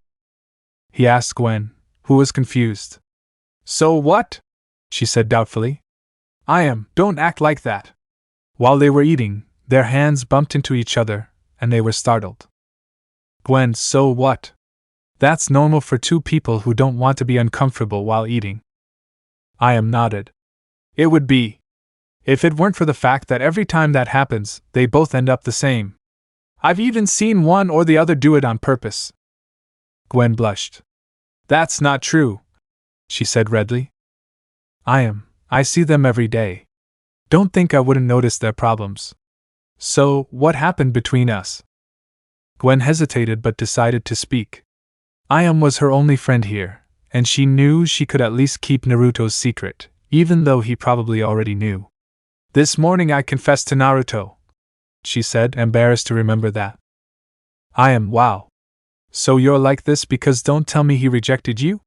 I'll beat him up when I see him," said the brown-haired girl angrily. "It's nothing like that. But before confessing, I fell on top of Naruto and he fell unconscious. And while I was unconscious, I confessed on impulse, but I think he woke up while I was confessing." How do you know he woke up?" she said doubtfully. "Though his eyes made it seem like he wasn't conscious.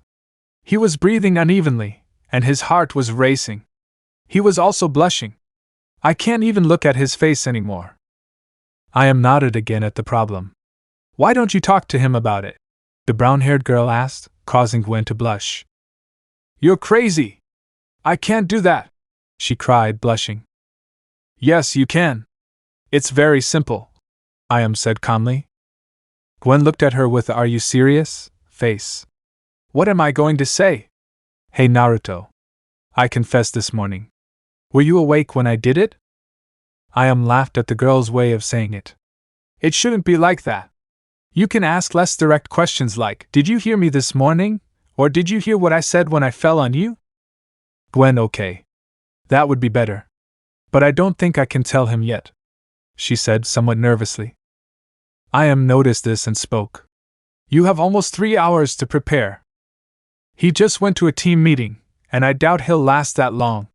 An hour tops, she said, feeling dejected because it would be impossible to mentally prepare for what he was going to say. From what I know, your sensei has a bad habit of telling you to meet up at 7:30 and arriving at 9 o'clock. He might also stay behind to train.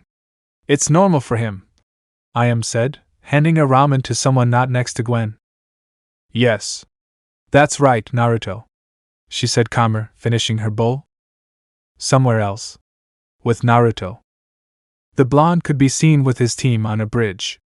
At this point, all three of them were annoyed, in Sasuke and Sakura's case, and tired, in Naruto's case, of wasting so much time with their sensei. I don't even know why I thought he'd arrive early this time, he thought, annoyed seeing his team, with whom he didn't want to spend time. Lately, he didn't even want to know about his former love interest, Sakura, much less the Uchiha he'd called friend before. Sakura. That irresponsible guy. How could he leave me and Sasuke-kun waiting for me? We could be on a date right now, she said angrily while Naruto sighed, even more angry at having to put up with the pinkette. What hell? Please God. If you're listening, shut that idiot up, I thought, stressed by the screams. Apparently God heard her, because at that moment someone silenced her. Sakura. Shut up. The one who spoke was the Uchiha, making Naruto sigh in relief and the pinkette sad, but none of the boys cared and left her on the verge of tears for being silenced by her love interest. Already tired of waiting, Naruto crossed the bridge towards Training Camp 7 on the other side. Behind him, the Uchiha looked at him equally indifferent and serious, but that changed to surprise when he saw that a green glow covered Naruto. He was running at a speed comparable to Rock Lee against the boy from the Sand Village. How did he get so fast? He wondered. Impressed by the boy's progress, he's barely half that speed, and although from what his sensei said he could match that speed by the end of these last 2 weeks of training, the fact that Naruto already has it now both amazes and bothers him. It doesn't matter how many sensei I have, or how much I've advanced. It always seems like you're higher. Why? He thought, angry and jealous of this. The blonde always surpassed him. It didn't matter that he had a top-tier sensei and the blonde didn't have one, he continued to match and surpass him like it was nothing. At his side, Sakura was more than surprised or annoyed, she had doubts, and one was, where did that idiot go? If sensei comes and he's not here, I'm going to hit him, she said, angry as always. But she left that to talk to Sasuke. Sasuke, have you seen Naruto? It's not that I mind if he leaves us alone, she said like the fangirl she is. The Uchiha wouldn't have answered Haruno's question. But he knew the girl would ask until she couldn't anymore, and the faster he got her off of him, the better. That's that orange flash that appears, he said, pointing at the orange flash exercising on a tree branch. Stop joking around, Sasuke-kun. That's impossible. He's almost as fast as Lee, and that idiot Naruto couldn't be that fast. Maybe. And that's just some jounin, she said, because even though she couldn't see him, she was sure it couldn't be Naruto, who only beat Kiba because he farted in his face and tricked him with the transformation. I don't care if you believe it or not. But that's him, she said, hiding her jealousy at the blonde's speed. Sakura nodded, a little saddened by her crush's even colder and more hostile response, but ignored him to continue asking the Uchiha out. At Ichiraku Ramen. Here Gwen and Ayam were still hanging out peacefully. Hey Ayam, what do you think of Naruto's friends? What do you mean? I asked, confused by Gwen's sudden question. I'm saying, what do you think of Naruto's friends? We've met some of his friends from time to time, even his team, and I don't like the way they act toward him. I mean, how can he call them friends? I understand you and I know what you mean. From the first moment Naruto introduced them as his friends, I didn't like them. Naruto was always alone, the only ones who paid attention to him were his grandfather and I. And although he loved us as if he were his older sister and his grandfather, two people couldn't fill the void of friends in his heart. So because of the desperation of not having friends, his mind began to act illogically and Naruto began to call all his friends. Every boy who even treated him well was already his friend. The only ones who could really be said to have been his friends before were the little Shikamaru, Chuji, and the dog Kiba. She said, remembering the first time the trio came with Naruto to the restaurant. When? Before? She asked, confused. From what she saw, Chuji was good, and Shikamaru was boring, but that's how it was with everyone. And she didn't know Kiba yet. I say they were because they seemed like friends before. But after they grew up and each took a team, they drifted apart until they didn't seem like acquaintances anymore. Shikamaru is very lazy and doesn't seem interested in even visiting him. Chuji, although they see each other here often, doesn't do it for anything more than eating. And Kiba seems more like a bully than a friend. You're always bothering him and throwing it in his face that he failed the academy for 3 years. Gwen nodded. She didn't like this Kiba either. He seemed similar to that Uchiha guy who was always cold and spoke in a very hostile manner toward Naruto, although she also noticed jealousy toward the blonde. That's why I'm grateful you've been Naruto's friend. After meeting you, he seems to have lost interest in the Haruno girl. He even stopped using the chan suffix with her. Gwen, you're welcome. Naruto is a good person, and anyone who doesn't see that is stupid, she said, but Iam's mischievous look made her blush. I don't mean that, she shouted, blushing. Some time later. With Naruto and his team. Naruto was already back on the bridge, and next to him Sasuke was angry and jealous and Sakura was amazed because she discovered that, indeed, Naruto was the blur of speed that was exercising everywhere. At that moment, a wind caused the trio of young people to look in a direction where they saw their sensei, who was a 24-year-old adult man, gray hair and raised to one side defying gravity, a mask that with his bandana covered his left eye left almost nothing to his face. His clothing was the normal one in Konoha, blue jounin clothes and a dark green bulletproof vest. This was Kakashi Hatake. Naruto and Sakura were angered by such a casual greeting. Even the Uchiha frowned at such a casual greeting. Don't get mad. I got lost along the path of life. Chapter 6. Sakura, why did it take so long? The pink-haired girl shouted angrily. The gray-haired man sweated a drop at his welcome. I was heading this way, but when I was almost there, a black cat crossed my path, and I had to take the long way. His pathetic defense angered the trio even more. Stop lying and tell us what we'll do to Bayo, Uzumaki shouted, annoyed. The jounin looked at the blonde Uzumaki and gave him the gray-haired man's typical one-eyed smile. Yo, Naruto, he greeted, angering the blonde. Who knows why I called you? He asked, as if they were in a classroom of children. Naruto, we look like fortune-tellers to Bayo, you tell us, he said angrily. The jounin gave his signature winky smile again. Sure, isn't that what they are? He asked, mocking the trio, who became even more irritated by their sensei. But that's not relevant. I came to say that team meetings are suspended until the end of the Chunin exams. Naruto, and what will happen to us? Asked the Uzumaki. Kakashi, I will continue training Sasuke personally. Since Sakura did not reach the finals, she will have all this free time and you. Unfortunately, there is no free jounin yet. They are all training their respective students, he said with pity for the blonde, the same one who did not seem to care what he said. While the Uchiha smiled because that meant that Naruto could not improve and he would have the most serious training from Kakashi. Naruto, sure, no problem, he said calmly, putting his hands in his pockets. See you at the Chunin exams in 2 weeks, he said, waving goodbye with his right hand as he headed towards the bridge to get to Konoha, leaving his surprise team behind. Kakashi, he just took it so naturally, it even seemed like he expected it, and just came to comply, he thought while watching the retreating boy. Sasuke, it doesn't matter if I'm okay with this. With this training I'll be able to overcome it, he said calmly, because if Naruto doesn't have a sensei, it's a good way for him to overcome him and everyone else in the Chunin exams. with Naruto. The blonde was walking through the village calmly. The only uncomfortable thing was the looks from the villagers, but due to his great experience with these looks it was easy to ignore them and continue with his Uzumaki wet waifu's smile. The blonde walked calmly. He had nothing to do until 10, and it was barely 8:30. Will Gwen still be at Ichiraku? He wondered. Gwen being at Ichiraku was a double bonus. He was hanging out with the girl and eating the bowls of ramen he skipped earlier because he was in a hurry to leave for his team.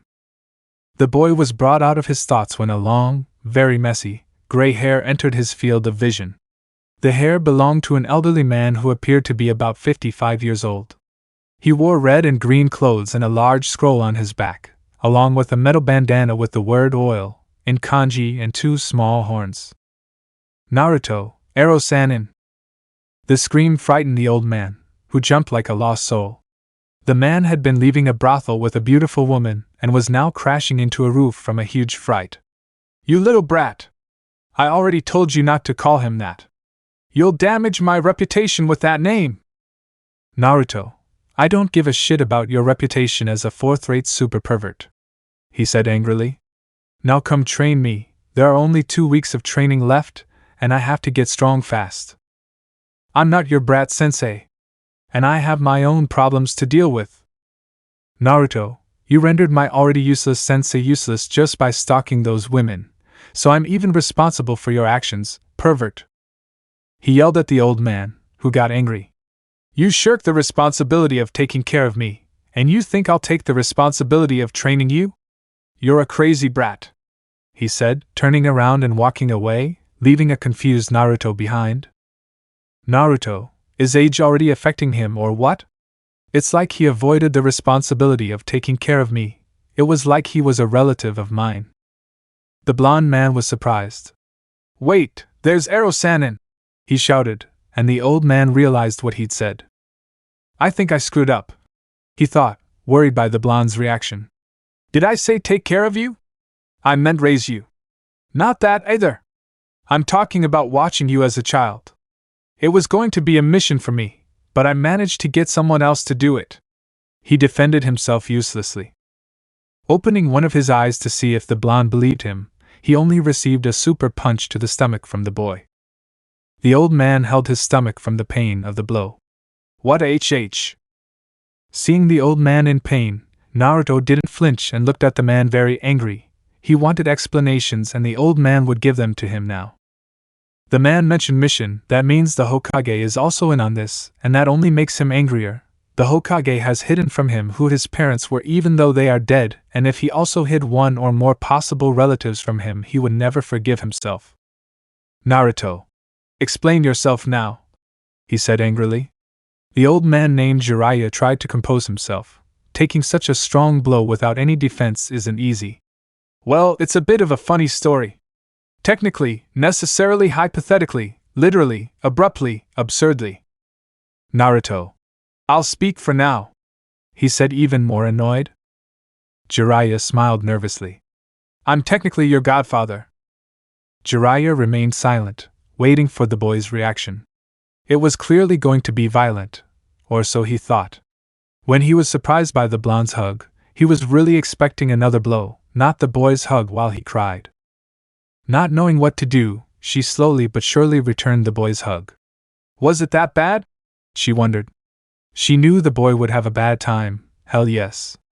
Having a demonic beast of overwhelming power sealed inside, plus the fact that that same demon had attacked and killed thousands of people in the village, clearly meant he would be hated. Jiraiya, I'm sorry Naruto, he said, hugging the young man tightly. He had really had a bad time if he had been crying on his shoulder for more than 5 minutes. Slowly the Uzumaki pulled away from the hug. Because. The man understood the question instantly and, lowering his head, answered. I have 1,000 reasons, but none of them are sufficient for what I did. I regret it, Naruto, he said sadly. He really did have reasons, not to arouse the boy's parents' suspicions by seeing him with him. He had to monitor many villages with his network of spies or search for a criminal group that is becoming more well-known these days. I want to know something. That you're not with me?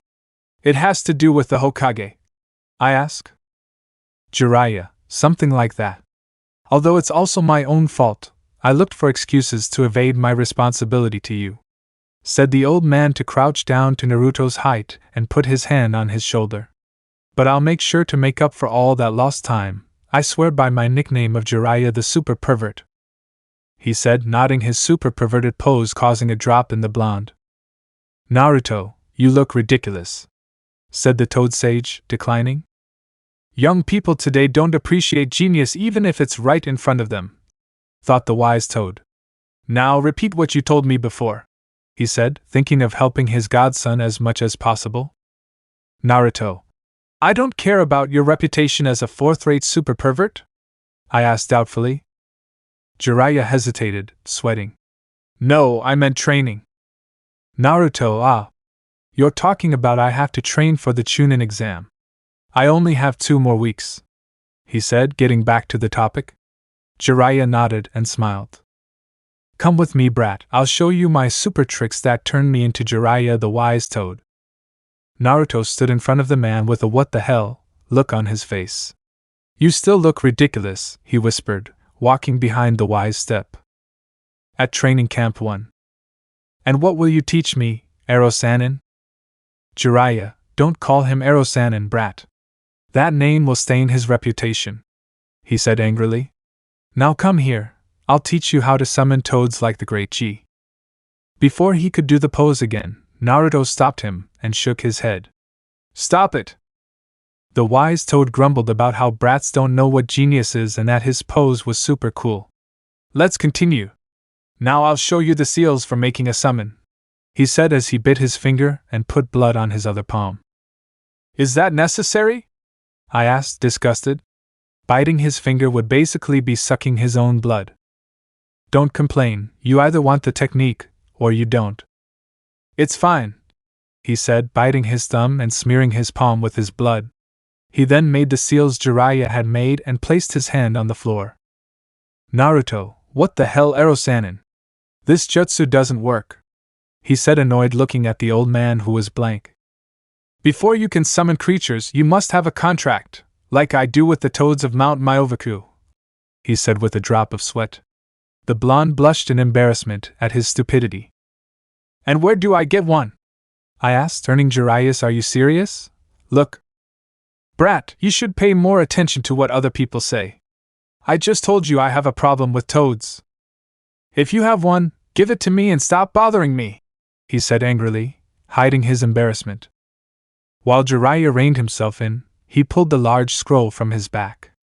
Opening it, he revealed spaces for signing names in kanji, the first 3 of which were occupied by 2 names Naruto knew, and the third he didn't. "Wow! The 4th Hokage signed this contract," he said in amazement, seeing the last name. It was Minato Namikaze, the 4th Hokage and Yellow Lightning, the fastest person in the entire supercontinent. "Jiraiya, don't you know? I was the sensei of the Yellow Lightning. I also taught him everything he knows, well, almost everything," he said, remembering a young man under 14 years old with yellow hair like the sun and blue eyes like the sky itself. This boy, who was a copy of Naruto without marks, was blinking in yellow flashes everywhere around a young Jiraiya who looked at him smiling. "I still don't know how he learned that technique so quickly," he thought, remembering his young student. Coming out of her memories, she had Naruto sign the scroll, writing his name next to the 4th Hokage's, and when he finished, she put the scroll back behind her back. "Good, now you can make the seals. Let's see how your first try goes." Following the order, Naruto bit his finger again and made the hand seals, ending up slamming his hand against the floor, causing a puff of smoke to cover Naruto. When it cleared, a small toad the size of an adult rabbit was seen. "What am I doing here? Master Jiraiya, did you summon me?" asked the red toad with dark blue designs, with 2 glasses on his neck and the usual yellow eyes of a toad. "Don't worry, Gamamato. It's just a test for our new summoner," he said, pointing at Naruto, who smiled. "Gamamato, him, but he's identical to the 4th Hokage," he said, surprised. "Wait. He's your—" I didn't finish until I was hit by Jiraiya's fist, causing him to disappear in smoke. "Okay, first try, brat. Now summon a bigger one that'll do battle, not research," he said, a little nervous at the boy's doubtful look. Are you okay? You're acting strange, Ero-sanin, he said, and went back to making hand seals, ending the same way. Once again, a curtain of smoke covered the area, revealing an orange toad with blue designs and eyes just like any other toad. The sage was startled to see the little frog. Gamakishi, what are you doing here? He said in surprise, standing in front of Naruto so the toad wouldn't see him. Gamakishi, I was bored and wanted to take a call. So what are we going to do, Jiraiya? Infiltrate, fight, observe for your porn books? Jiraiya, and nothing like that, Gamakishi. It's just a false alarm. He laughed nervously as the toad became confused. Are you okay? The toad said, confused. And who's the brat behind you? The toad asked, causing Jiraiya to freeze. Who are you calling a brat? You're the one who looks like a baby, he said, following behind the toad sage. What are you doing, Naruto? Come here, shouted the sage, completely nervous. Naruto ignored him and addressed the toad. You must respect me, because I'm your new summoner. Jiraiya became more nervous at this, and the toad was surprised. Gamakishi, new summoner, you say? I asked, and Naruto nodded. I have to tell my father this. Jiraiya was about to stop the toad, but it disappeared, leaving Naruto happy and Jiraiya nervous. I think training's over, he said nervously, confusing Naruto. What? Why? He hasn't summoned any steps like the one you summoned at the hot springs yet, he said angrily. You'll do it later. Now all we have to do is get out of here. Maybe I'll show you how to do it tomorrow, he said, quickly putting on the scroll and running off. The blonde was about to continue on his way, but he stopped and smiled. One more won't hurt anyone, he said, and made the hand seals again, but this time the smoke screen was abysmal, over 69 meters high. When Jiraiya saw this in the distance, he panicked and started running, and at that moment a scream was heard. Jiraiya! The scream made Naruto tremble. He was on top of a 58.8 meter long abysmal toad. It was dull red with light red designs on various parts of its body. It also had a scar above his left eye along with a heavy blue metal jacket with a colored collar, and a giant pipe along with a giant tanto that he uses for battle. Naruto, what the hell is wrong with you? Don't you see there are people around you, so you can scream like that? The toad, noticing his presence, tried to look at him, but couldn't because the young man was on his head. What are you doing, brat?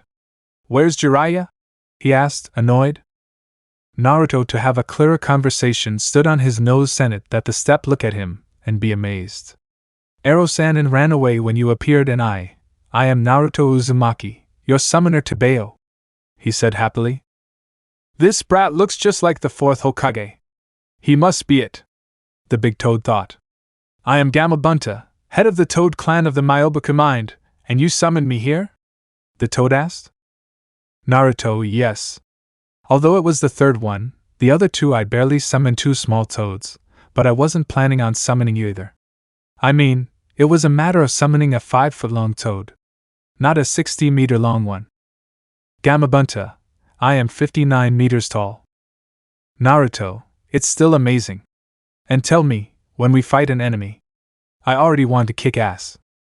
Gamabunta, never with me. Just because you signed the summoning scroll doesn't mean you deserve it, and I'm here to examine whether you're truly worthy of being our summoner, said the toad.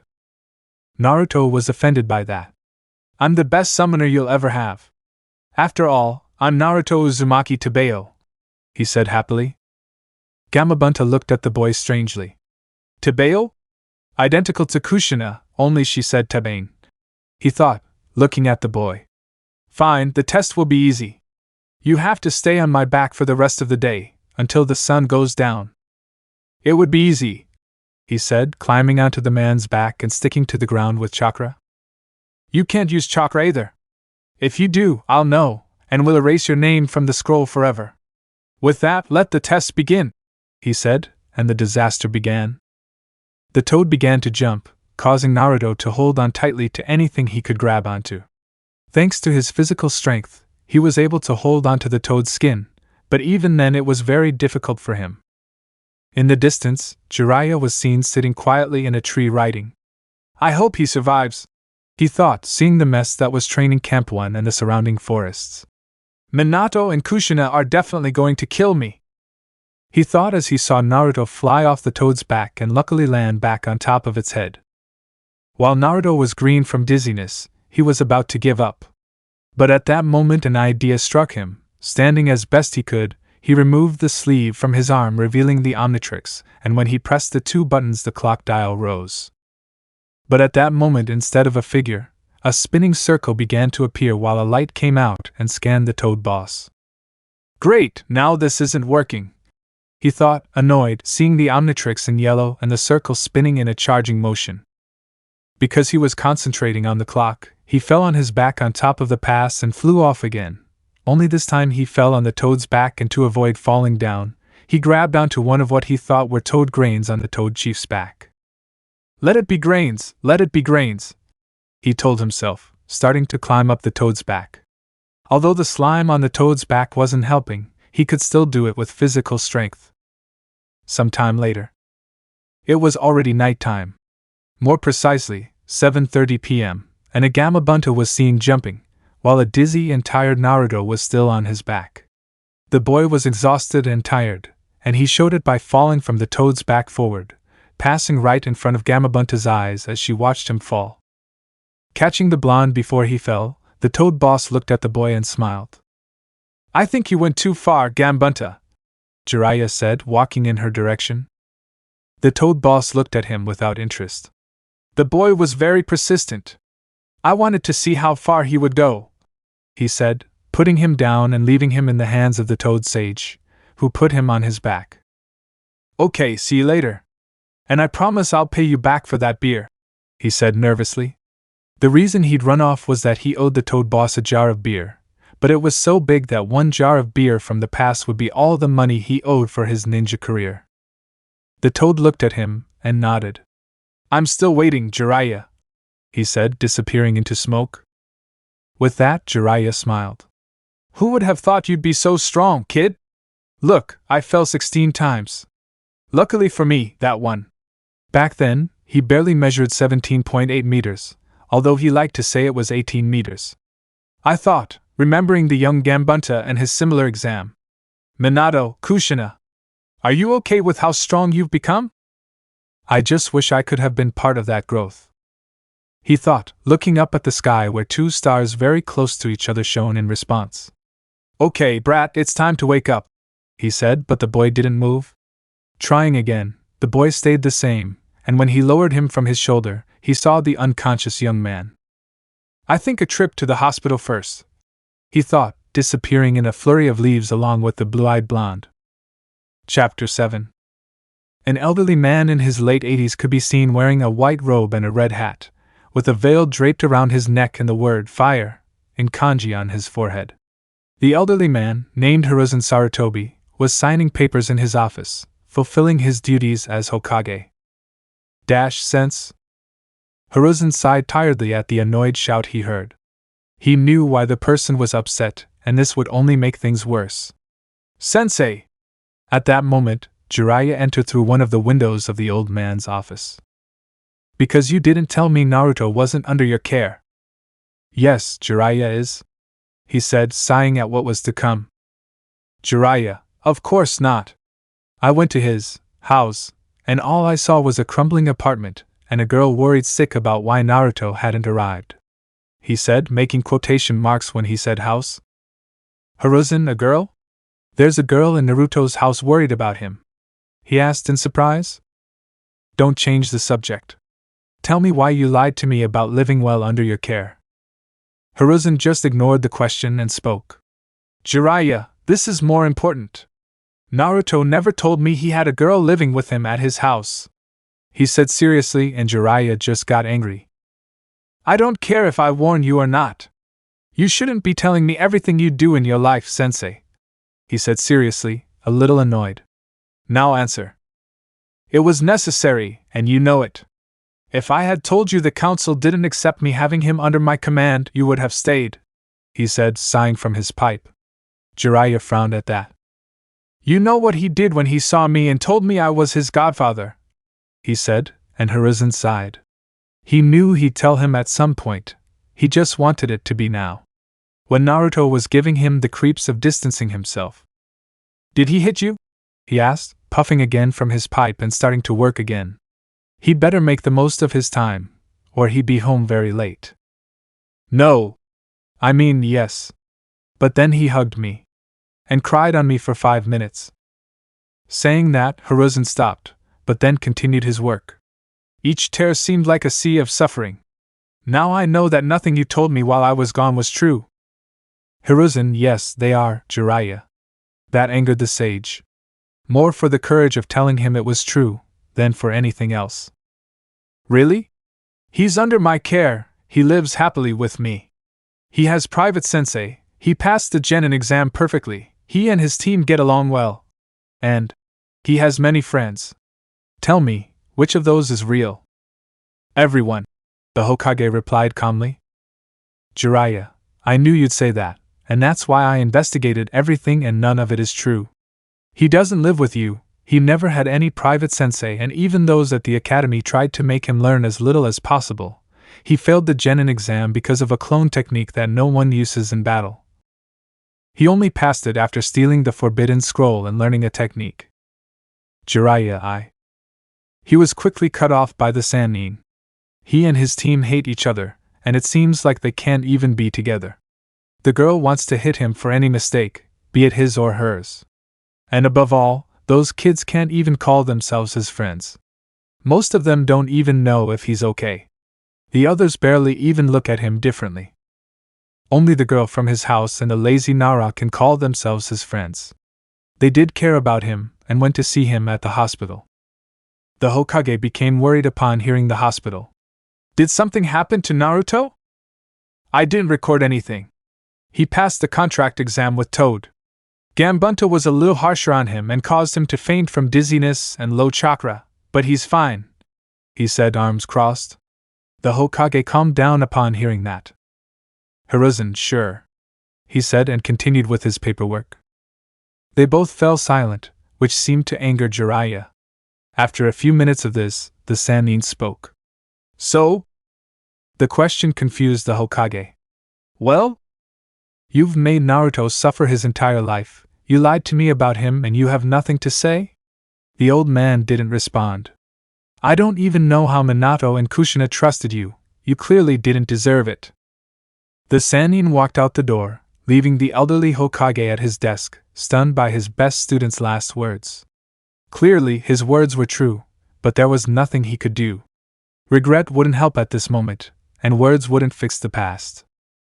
Long after, we found ourselves in the hospital, where a sleeping Naruto Uzumaki was slowly waking up. He no longer wore his typical orange clothes, but the light blue hospital attire that the patients always wore. What am I doing here?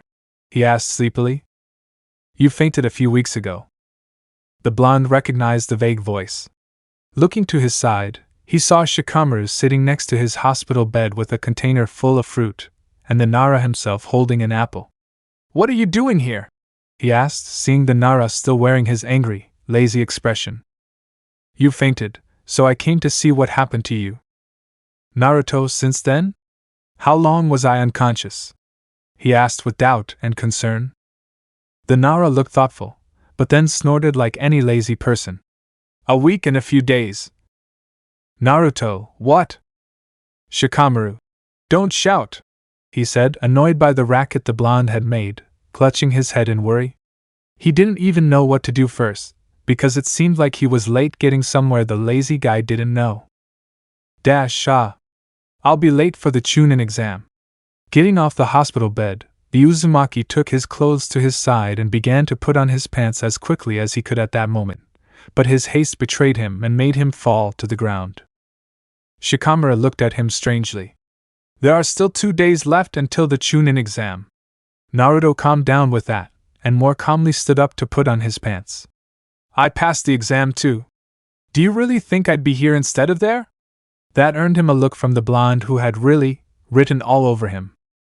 Naruto, we all know you'd find any excuse to skip the Chunin Shika exam. he said, finishing putting on his pants. But something else occurred to him. Hey, do you know where Gwen is?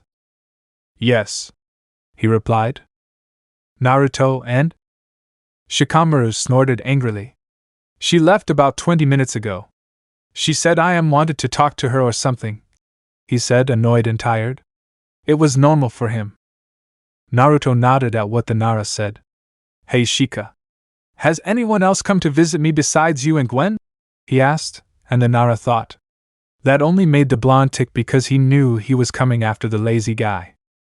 Not noticing the annoyed look he gave the blonde, Shikamaru snorted lazily again, causing the tick to enter Naruto's forehead again. Yeah. Came over both weekends for a few hours, and an old man with white hair stands by the windows at night, from what I understand. He stays there for 2 or 3 hours, he said calmly. Naruto nodded and assumed the white-haired old man must be the Ero-sanin.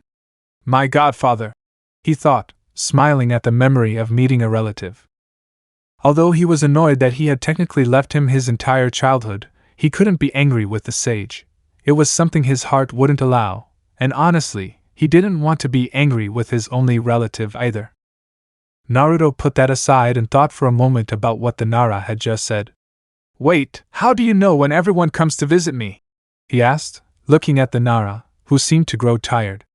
Probably from answering that question. Shikamaru, besides, this place is very quiet, or at least it was a few minutes ago. Someone has to watch you. Naruto, I'm in a hospital, because I would need someone to take care of me besides the doctors, he said doubtfully. Shikamaru looked at him. You know very well why. The last time you were here it was because of your rash. But then when you left and were taken by Iruka-sensei to Ichiraku ramen, you threw up all the ramen you ate. And then you were diagnosed with snake poisoning. Naruto, my question is, how do you know something I don't even remember? Shikamaru, I was there, you threw up on me, he said angrily. Naruto remembered that from over 4 years ago and chuckled at the face of the mini slacker being vomited on. Yeah, I remember now. But I still don't know what it has to do with. I mean, it was snake poisoning. There are plenty around Konoha. Shikamaru slapped his hand against her face. Seriously. Naruto, you went straight from the hospital to Ichiraku that day. And besides, who would believe that? You literally didn't have a snake bite and you didn't feel anything. Also, venom from a snake that can only be obtained with a snake summoning contract? It's clear that was injected into you here. Naruto was surprised to hear that. It was true, all the points matched, and it was kind of obvious now that he thought about it. The only reason he never suspected it was because when he was 9 years old he wasn't very attentive to those details. The blonde didn't say anything, and Shikamaru understood. He would even remain that way after finding out they almost tried to kill him when he was 9. Naruto. The blonde man nodded thoughtfully. They could have easily tried to kill me any other day while I was here, he thought, trying to remember another time something similar had happened to him. And that's why you should try to take better care of yourself around here. Naruto heard the last thing the Nara said and became confused. Huh? Did you say something? Shikamaru snorted. I was saying that maybe something like this has happened to you before while you were here, so you should try to be more careful around here, he said, and Naruto nodded. Sure, Shika, he said, nodding. Shikamaru nodded in agreement. Well, I should go now. My sensei should be waiting for me, he said, standing up and saying goodbye to the blonde. The Nars left, leaving Naruto sitting. Leaving the hospital, Shikamaru walked calmly through the streets until he met an orange-haired woman he knew. Gwen looked at him doubtfully while holding a bag of food ingredients in her hand. And you wouldn't be with Naruto? I asked, looking at the bum. Shikamaru looked up at the sky. How annoying, he whispered, annoying Gwen. Naruto just woke up, so I didn't see the need to take care of him anymore. Gwen nodded, happy that the blonde had woken up. Good. I'll go see him once I leave this at home, she said, saying goodbye to the bum and starting to walk calmly. Finally, she's awake. I was worried, she thought, smiling.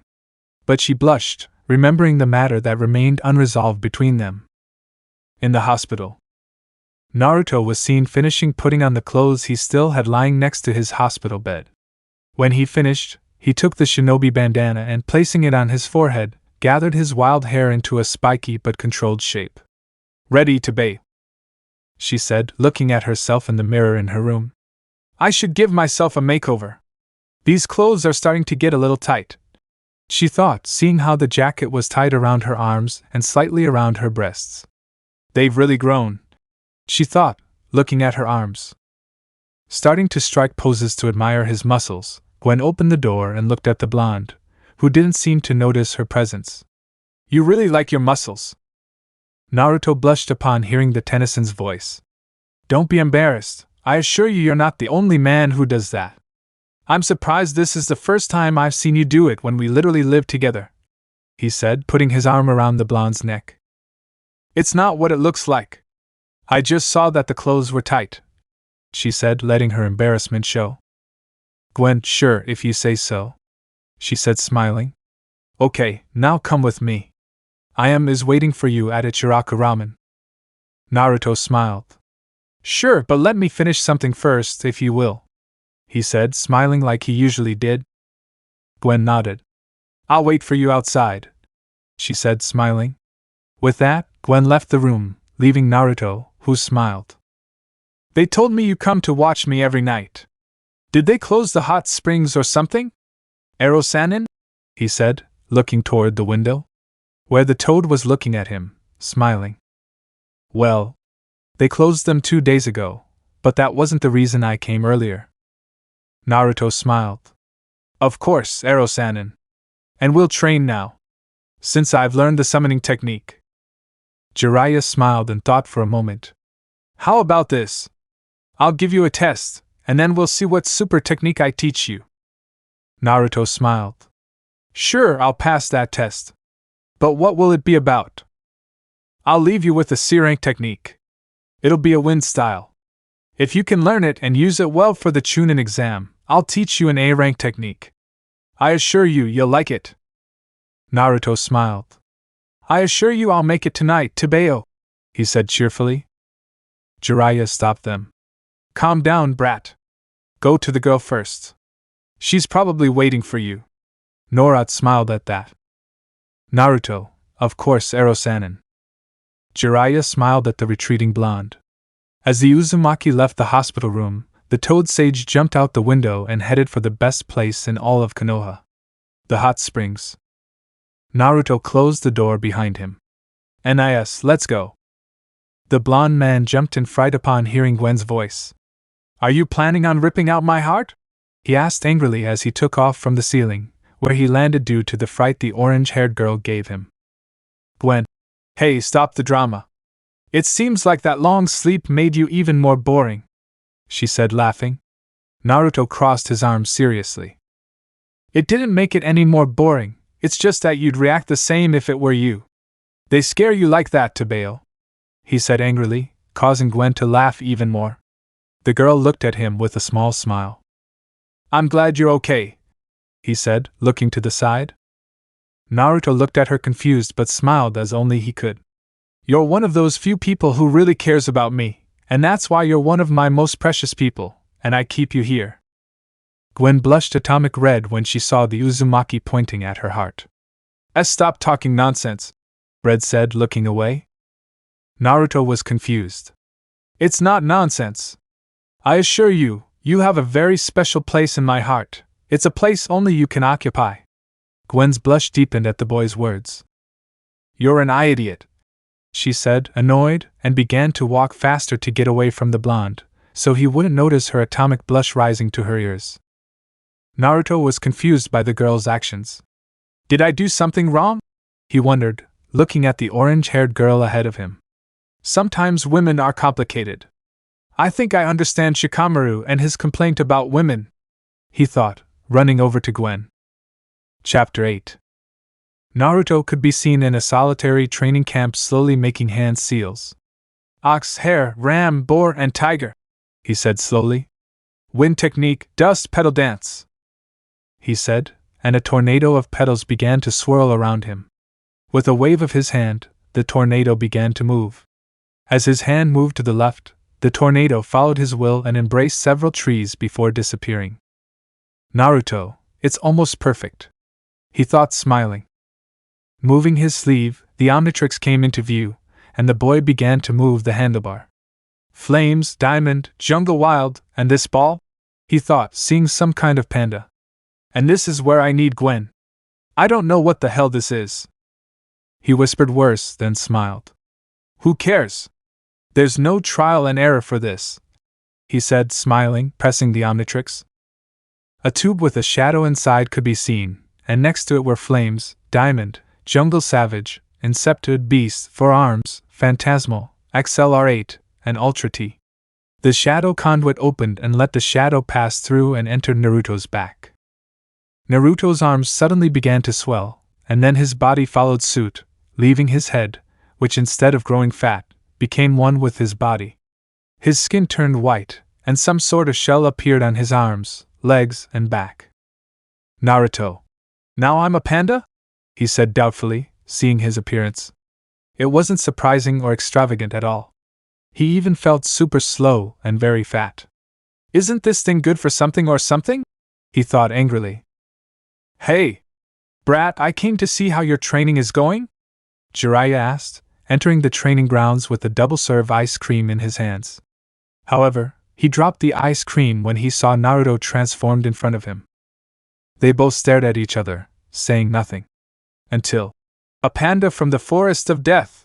He shouted, looking at what he considered an evolved panda, just like the creature in front of him.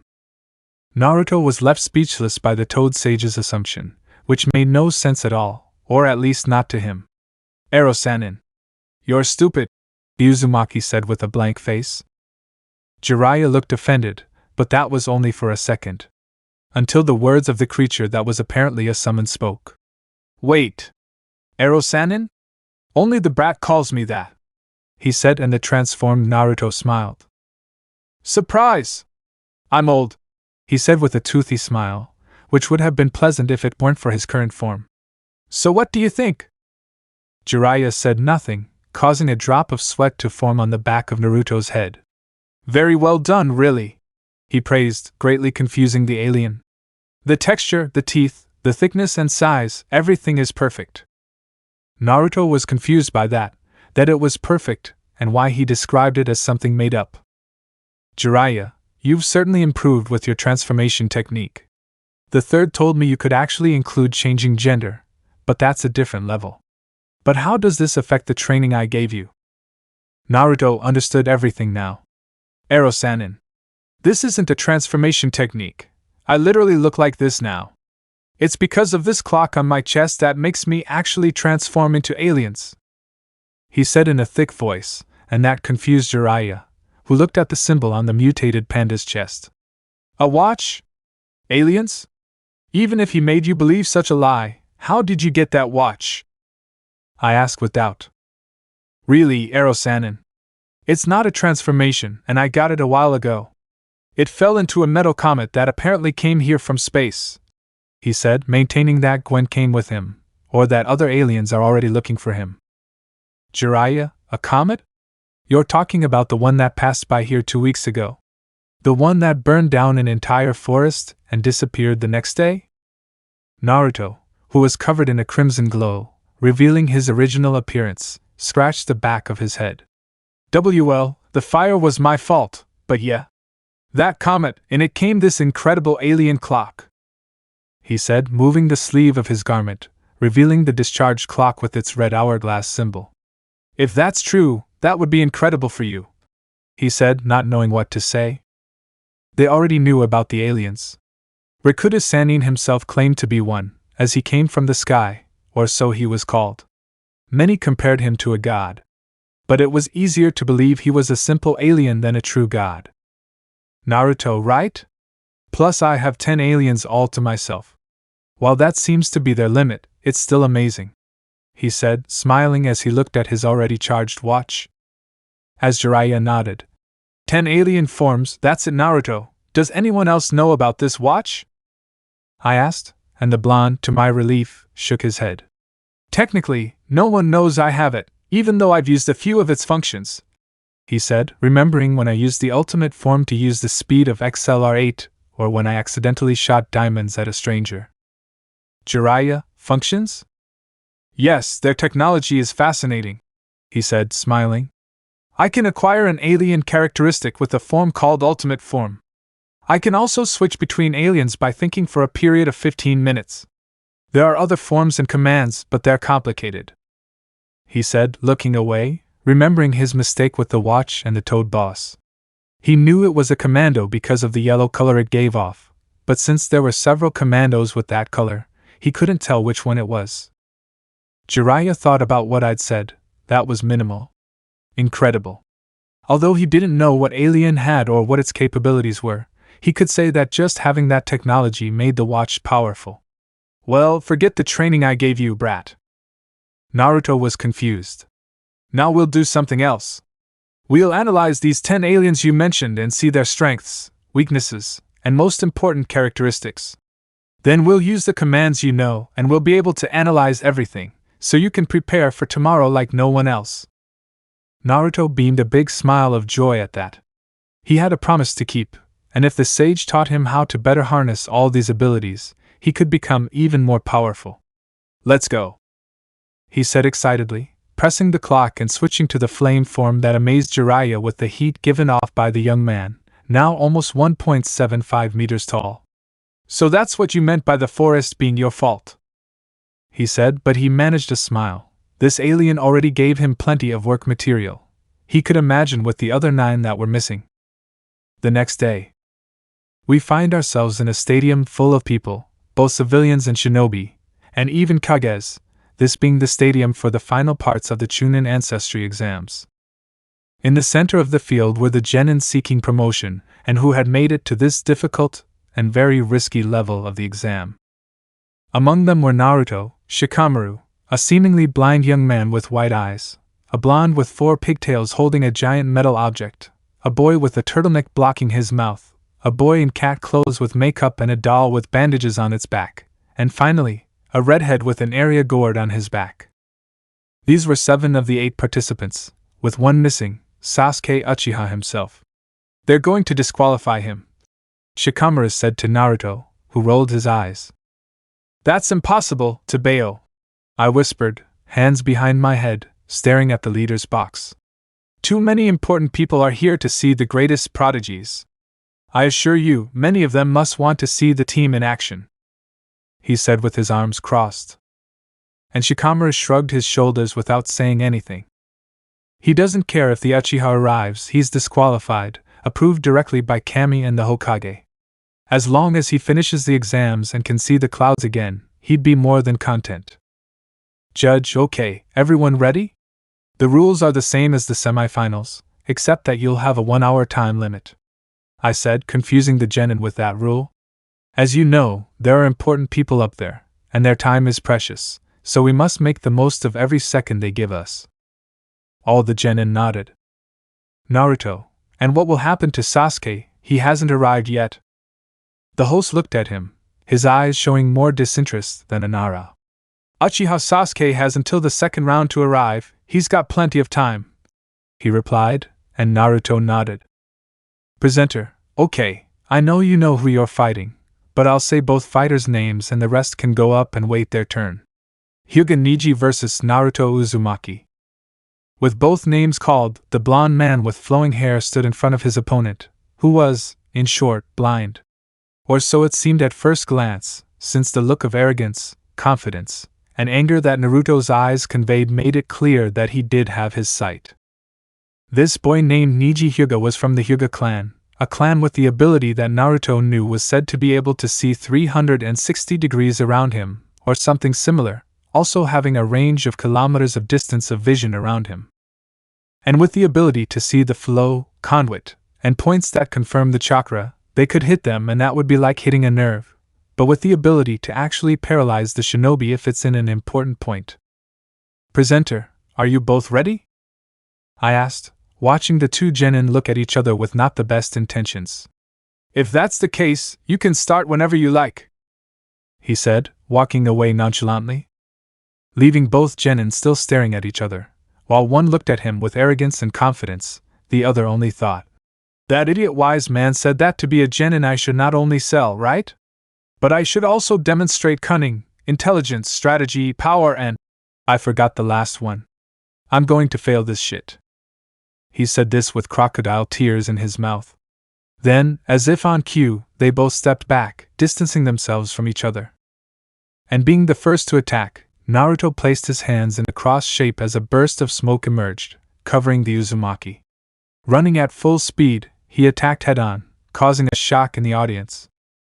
And with kunai in hand, Naruto began to attack with quick slashes at the Hyuga, who was countering, blocking, and covering himself from these attacks with ease. Until, with his free hand, the Hyuga launched a two-fingered strike at Naruto's shoulder, which barely had time, gave a small jump backwards avoiding the blow. Neji put away the kunai, when he took the fighting stance of the Hyuga clan called Juken or soft fist, which consisted of placing one hand with the palm inverted at his side and the other in front, with the feet slightly in front of each other.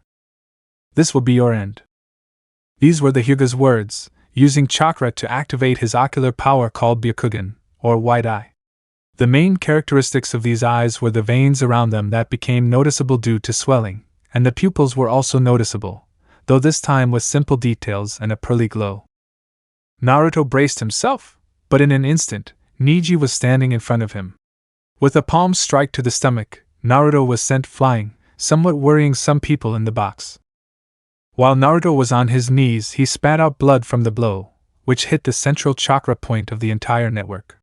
It was one of the most important, as it was the main conduit through which chakra flowed and the one that fed the 8 windows of the body. It's over, said an adult with a bandage across the bridge of his nose named Kotetsu, who was, in short, a Chunin of Konoha. He stood at the front of the spectators' box, where meters below on the wall there was what looked like an ambient distortion. Meanwhile, at his side, another adult with his hair covering one eye shook his head. I doubt it. The boy was trained very well by the legendary Sannin Jiraiya. I can assure you this won't be the end of him. The Chunin named Izumo spoke calmly. Kotetsu, even if that's true, a month is nothing to change this result, he said calmly. Izumo, how about we bet 10,000 ryo that the boy beats the Hyuga? Kotetsu, I accept. But what if we go for more, 100,000 ryo cash? He said smiling. And Izumo nodded. I think that's great, but one more thing. If I win, you have to accept that being a goalkeeper is an honest job and not the shit you claim. Kotetsu, of course, in your dreams.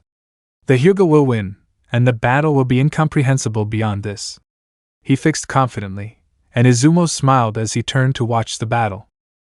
With Naruto and Neji. Still on his knees, Naruto held his stomach, which was the area that hurt the most. His chakra was still flowing, but it was so forced that it sent continuous spasms of pain through him. Neji, give up, a month of hard work won't beat a lifelong prodigy, he said calmly without activating the Byakugan. Announcer, he's done.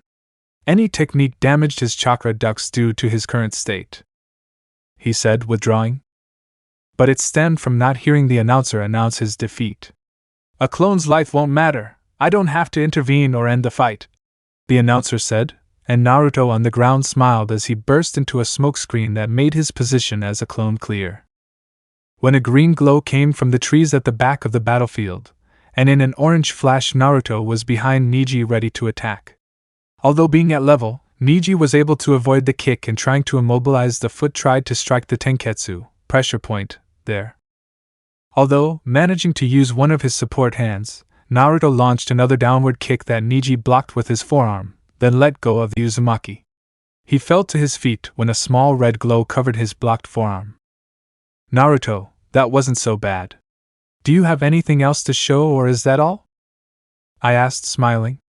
Kwadu Neji frowned, not knowing what he meant by that. A clone, not bad for a fool like you. But don't think you'll have the same luck. Since I have the original right in front of me, I won't lose sight of him, he said with a cruel smile. But Naruto just responded with a confused look. The real one across the hall? I think you're wrong. You won't find the real one until he shows himself. The boss made sure of that. he said as he exploded into smoke, and quickly a horde of clones suddenly appeared around Niji, who was surprised for not noticing. Had he transformed rocks into clones before? He thought, but had to put that aside when he deflected 2 fists on either side and noticed something. Is he slower? The Hyuga noticed, since now he had a slight advantage in speed, whereas a second ago a clone was as fast as him.